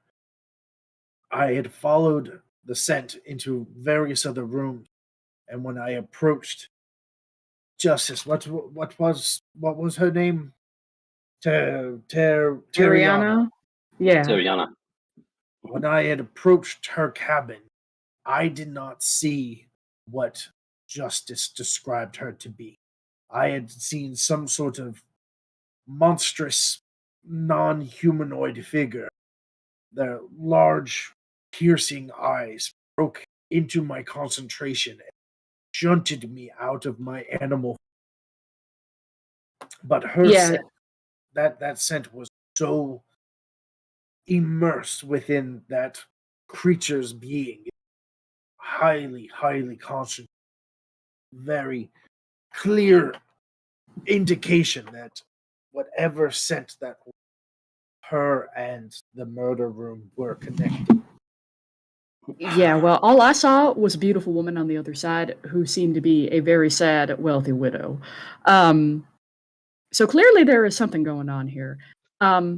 If you need more convincing, I believe it was some sort because whilst I was also in the murder room, those initial bullet holes thoughts pierced through the body, bled through the. Those were no longer bullet. Those appear to be piercing wounds, that of a large beast or saber. Some illusionary work appears to have been impressed. So we just threw a lot of things at you all at once. Before we go on, do you have any questions? Many. Why don't we start getting those out of the way? What, I suppose the most pertinent question is, what exactly do you want me to do about any of this? How do I phrase this delicately? You both saw what you wanted to see in this woman? I didn't want to see what I saw. No, I don't think you saw wanted to what see a I whole saw. smelly eye monster. Elsbeth remains unconvinced. Look, I saw what I saw. He smelt and saw what he did. 2 points establishes a trend, right? I've heard people say that before. So why don't we actually try to get a pattern going on here with a third person? Additionally, how do I, again, sometimes women will tell other women things that they will not tell strange men who try to investigate them for murder. I guess that's about the most delicate way I can put that. Can you go do some powder room talking with the lady? Can you put on a nice face and try to be nice to the widow and then learn some things about her? I know she likes lucid dreaming, and she takes sleep potions. Over. Also, where the hell Just is says Fist? no. I believe she is having a conversation in the room just behind. You mean shaking somebody down? I don't know, and I am not there, so I can never be asked to say what is going on in that room. Respect that. Can you please go talk to this very smelly eye creature / shapeshifter? I don't even know what she is. Can you just talk to her, please? I would be cautious. When she shunted me out of my wild shape, I can't seem to reconnect with my animal spirit's form. It's like I'm missing it from my. That sounds deeply unpleasant, but I suppose I can talk to a wealthy widow of some sort. What's her name? Kiriana. Tariana. Kiriana. Sure. And whose widow was she? The deceased's. Oh, right. Other pertinent facts, just so that you know them in case the story. No, don't clutter my mind with any of this nonsense. I'll do the thing. Where should I meet you afterwards? Back in the dining car? I'm gonna need a drink, honestly. I'm gonna sit here. I'm gonna get one, and then You're going to have a drink here. In the what car are we in? I thought we were still in the first class cabin. Oh, Yeah, you guys are in the first class cabin right now. I'll go back to the dining car. Yeah, we can sit at the dining car. Sure, I'll meet you back there at some point. Yes. And if that's where you intended to be, we can say this takes place in the dining car. Yeah. That's not where they would have first crossed paths, but I reckon that we should probably all get together and compile our notes, though, once you've had a chance to talk to her. Yeah, that's what I said. Oh, fine. You are the brains of the situation. I understand. I get it. I was just suggesting. And Elspeth will be happy to do that, but I think we should go back to Fist before we do that, and then Andor close up for the night. Yep. We are up against the time. And shake my head, though, the more he tries to talk her out of doing this, so. Okay. All right. So yeah, lastly, interesting things. And also, as I like to believe that smell is also gone right now. Almost as like in the moment there that your massive nose disappeared, so did the scent. And then, yes, Ed Fist. All right. Completing your investigation, kind of stepping out, you kind of conferred notes with Elspeth. Tell us what you're up to. All right. I am going to confront the conductor. Okay. I'll move to that map.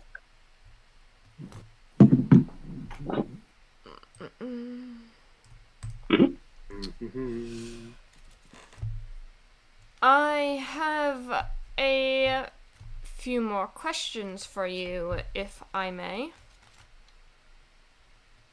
And he's kind of running his running his craft there on the engine. He says, "How can I help?" He kind of doesn't lift his eyes from his work. How can I help? She's going to present the contract to him first and go, "This is quite an unusual wording for a contract for a conductor." How so?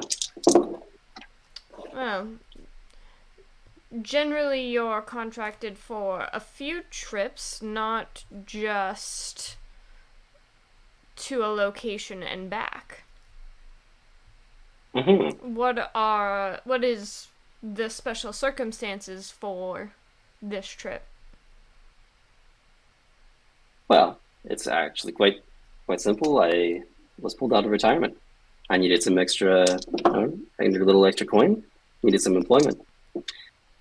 So naturally, short trips, they work very well for me. It's been a long career. And, I take my work in short stints at this time. Can I roll an insight on that? Yeah. I want to see if, I'm getting the whole truth from him. You bet. Oh, hold on. I need to see which dice is going to be agreeable with me. I think this one still. Alright. The trial roll. Yeah. None of those counted. And it bounced off of a nat 20 to a 2. So that is going to only be a 3. No. Oh, wow. Yeah. Okay. Right. Yeah. You're not entirely certain. Okay. It's kind of hard to get to be. He seems to be pretty sincere, but it could be easy to lie. And I also noticed your coin purse is a little bit heavy for that of a train conductor. He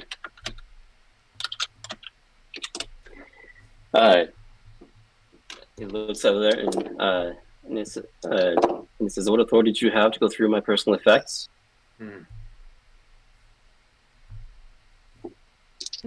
I am working on this murder investigation. And I was looking for clues. You had given me access to your chambers. And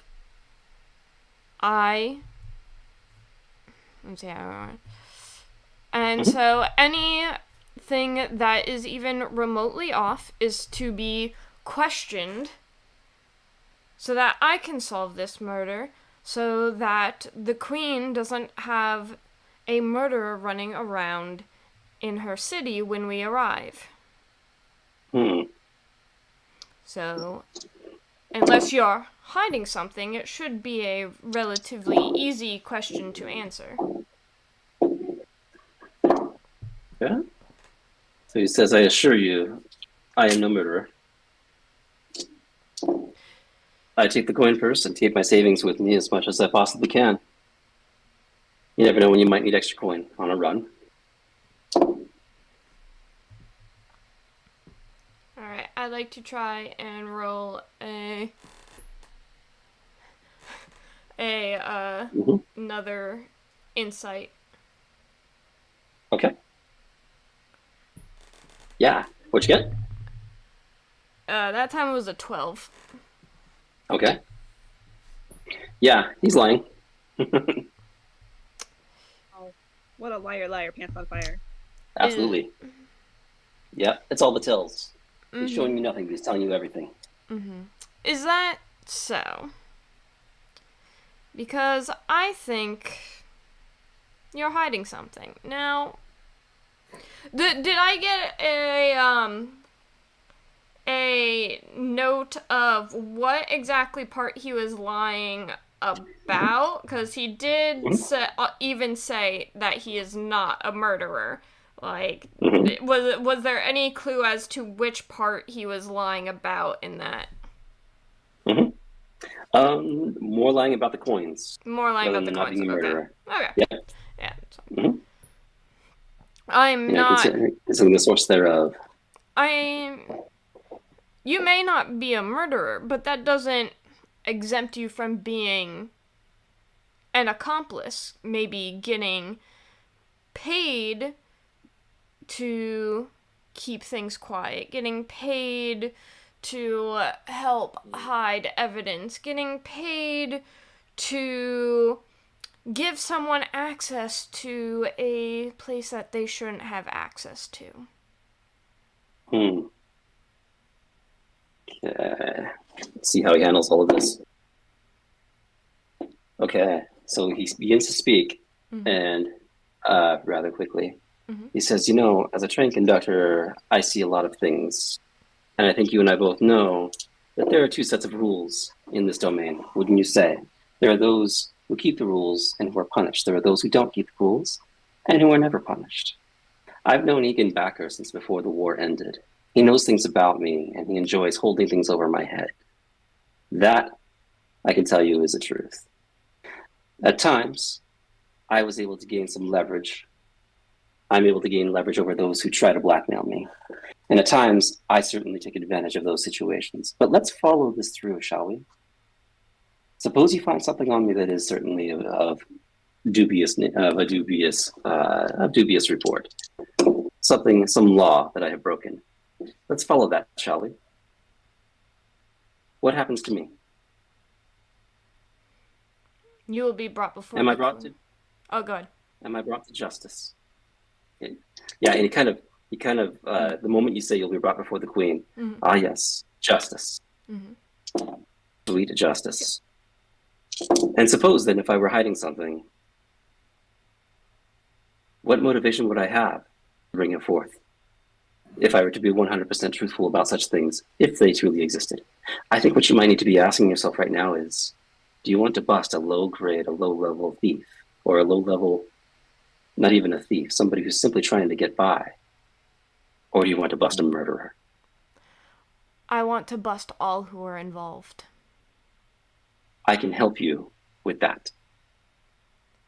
But I think before we do that, you and I might need to come to an agreement that I'm not going to end up in shackles, and my family not going to end up starving if I agree to comply with you and help you. Not just in a goal of busting a low level of crime, but in solving a murder. I can help you with that. But I've got to know that I'm going to be okay at the end of this. What say you? I want to insight him to see if he actually seems like he is going to cooperate, or if he seems like if I agree to this, he's still going to kind of... Yeah, you bet. Yeah, go ahead and insight that. It'll be a fairly easy insight roll. Nat 20. I like to let the dice go. Sorry. Okay, you got it. Okay. Absolutely. This is the one I rolled the nat 20 on. Yes. Something that's going to be a fairly easy roll. Yes. Yeah, and you have seen these situations before. Sorry, we'll go through this and then we'll wrap it up for the night. You have seen these situations before where this gentleman is desperate. This is his last card to play. You're certain he has information to help you, but he's gonna hold out as much as he possibly can with that information before to kind of protect himself. And he wants to try, and he's being very sincere about willing to make a deal. He's willing to open up about certain indiscretions that he's committed in order to help you on your larger quest to solve the murder. But it's kind of unsaid between the two of you that he's got some things to hide, and he needs you to kind of help him out and make sure that he's going to be okay. It's a classic, let's make a deal with the underling to take out the boss kind of proposal coming from this person in not so many words. Right.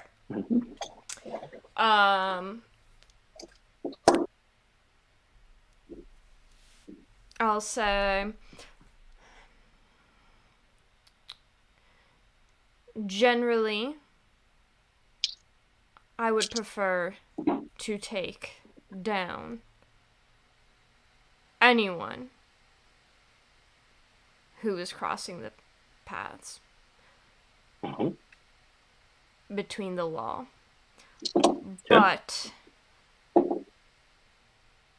I haven't always followed the law myself before working for the Queen.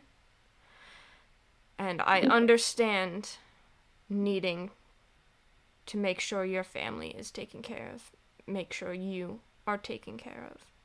So as long as we have an agreement of open honesty, no more hiding things, then I will leave as much out as possible of any dealings that you had with it and focus mainly on the murderer.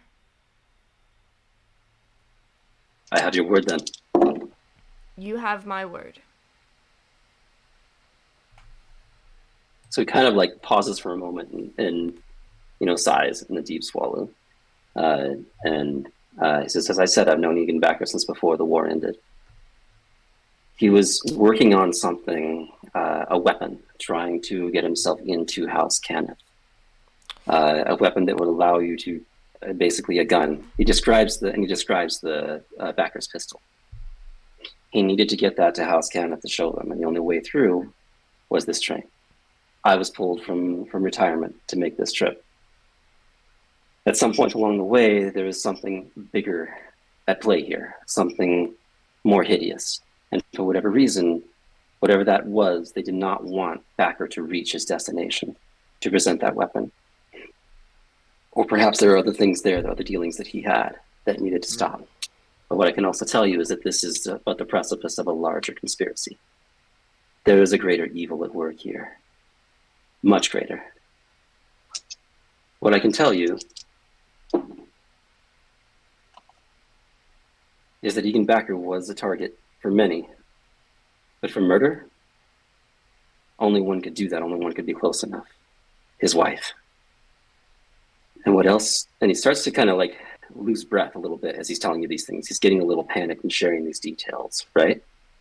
She's going to put kind of like reach up and put kind of like a comforting hand on his shoulder to try and help him get through it. Yeah. And he says, the money you found in my quarters was simply to allow him passage this and to allow the gun through the gates, so that he could get to wherever he was, so he could be his big House Cannith poster boy, and I could retire comfortably. But there's something else here, as I said, something greater, something that wanted Egan Backer not stopped, not thrown into a position where he could do no harm to other people, not simply muted. They wanted him dead, wanted him removed. Now, what kind of given the connections he had and the deals he made, the amount of connectedness that he had throughout the realms, throughout the lands, what force would be big enough to want him dead, to fear him enough to want him dead? That is the question we need to answer here. But if you're looking for a murderer, I would start with the wife. And I'll pull all this off of that Nat 20 insight. He's being 100% sincere about that. And with that, he kind of reaches out, with a hand on your shoulder. And he says, I hope that we have an agreement, and I hope that we have an understanding. I would be relieved to know that there are those who serve not only the Queen, but also the greater good. You have my word. Okay, so you do get a sense here that you also have a bit of an ally in this in this quest. All right. Is there anything that I'll start with Fist? Anything else you'd like to close with in this conversation, in this situation? The only thing I was going to kind of ask was any motivation that the wife had. But if you want to wait until next week to bring that up, or Okay. you can. Yeah. Okay. If Yeah. it's a longer conversation. Right. Yeah. I mean, it would really prolong it, and the motivations are kind of there. Egan was being unfaithful, things like that. But the deeper question is, it seems like she would just maybe divorce him or sue him for all he's got. Right? Why kill him? Right? So that so there's that in your conversation. He shares that possible motive, but it leaves that mystery. Like, why would she kill him? Right. Mm-hmm. Cool. Okay, and then All after right. that, I'm Yeah. gonna just like return the money and the contract to his room, and then I'll be heading back. So. Okay, you got it. He says thank you, and carries on. He kind of watches you leave, and just kind of. You're pretty sure what's going through his head. Like, can I trust this person? Mm-hmm. That's more info I've ever given anybody, and I could really be screwed here. Yeah. So yeah, but he's offering some value there. But hopefully he'll be okay. All right, good. Anybody else have any questions or anything they'd like to quickly resolve before we close out for the night? Okay, Three, friend. great. Are we all we're all good? Think so. Okay, cool. All right. So with that, thank you all. We appreciate it. As always, great gaming with you. We'll hand the floor back to our gracious host. All right, guys. Tune in tomorrow here, same time, 8 p.m. Eastern time, for the return of Falcon's campaign or one shot or whatever we want to call it, mini series. Yeah. Over the Underdark, which we have been on a huge hiatus from. So we will be returning that tomorrow, so tune in. Yay! Prepare for All battles and battles and battles. It's going to be a very combat-heavy episode. Hell yeah. So looking forward. And tune in next Thursday for around 7:30 p.m. Eastern Time for Rise of the Rune Lords. We are entering in a big haunted house that is going to surely freak out the players. So I am very excited for that. This is my favorite part of the campaign, so tune in for that as well, because I am super excited. Absolutely. Yes. Mm-hmm. Other than that, I am Beluga, your guildmaster here at the Role Players Guild. I play Fist, the barbarian monk who works for the queen. And I am passing it along to Alex. Laura, this is your warning. Yes. Well, I am Falcon. I'm also part of Role Players Guild. I am playing Xylek, the cleric druid class dog sniffing. And that's Laura. It's my turn. I actually spent this entire time wondering who to pass this off to. I'm Laura. I play Gilzaf. It's Bee's spouse's turn. There you go. I'm Bee's spouse. I do not play Justice Reese, the half-orc paladin, but I do play Elspeth, who is a half-elf sorceress. So there's that going for me. And with that, and just a little bit of lightning, it's over to Jason. Hey, this is me. I am Jason. I also do not play Justice, the half-orc paladin. That is played by B. But I do play everybody else who does not have a player, and all the other things as well. It is an honor and a privilege to be your humble DM tonight, as always. And that is great. We will see you guys next time. All right? Yeah. Yeah. All right. Yeah. Hope to see you all tomorrow. Thank you for joining us tonight. And have a great rest of your week.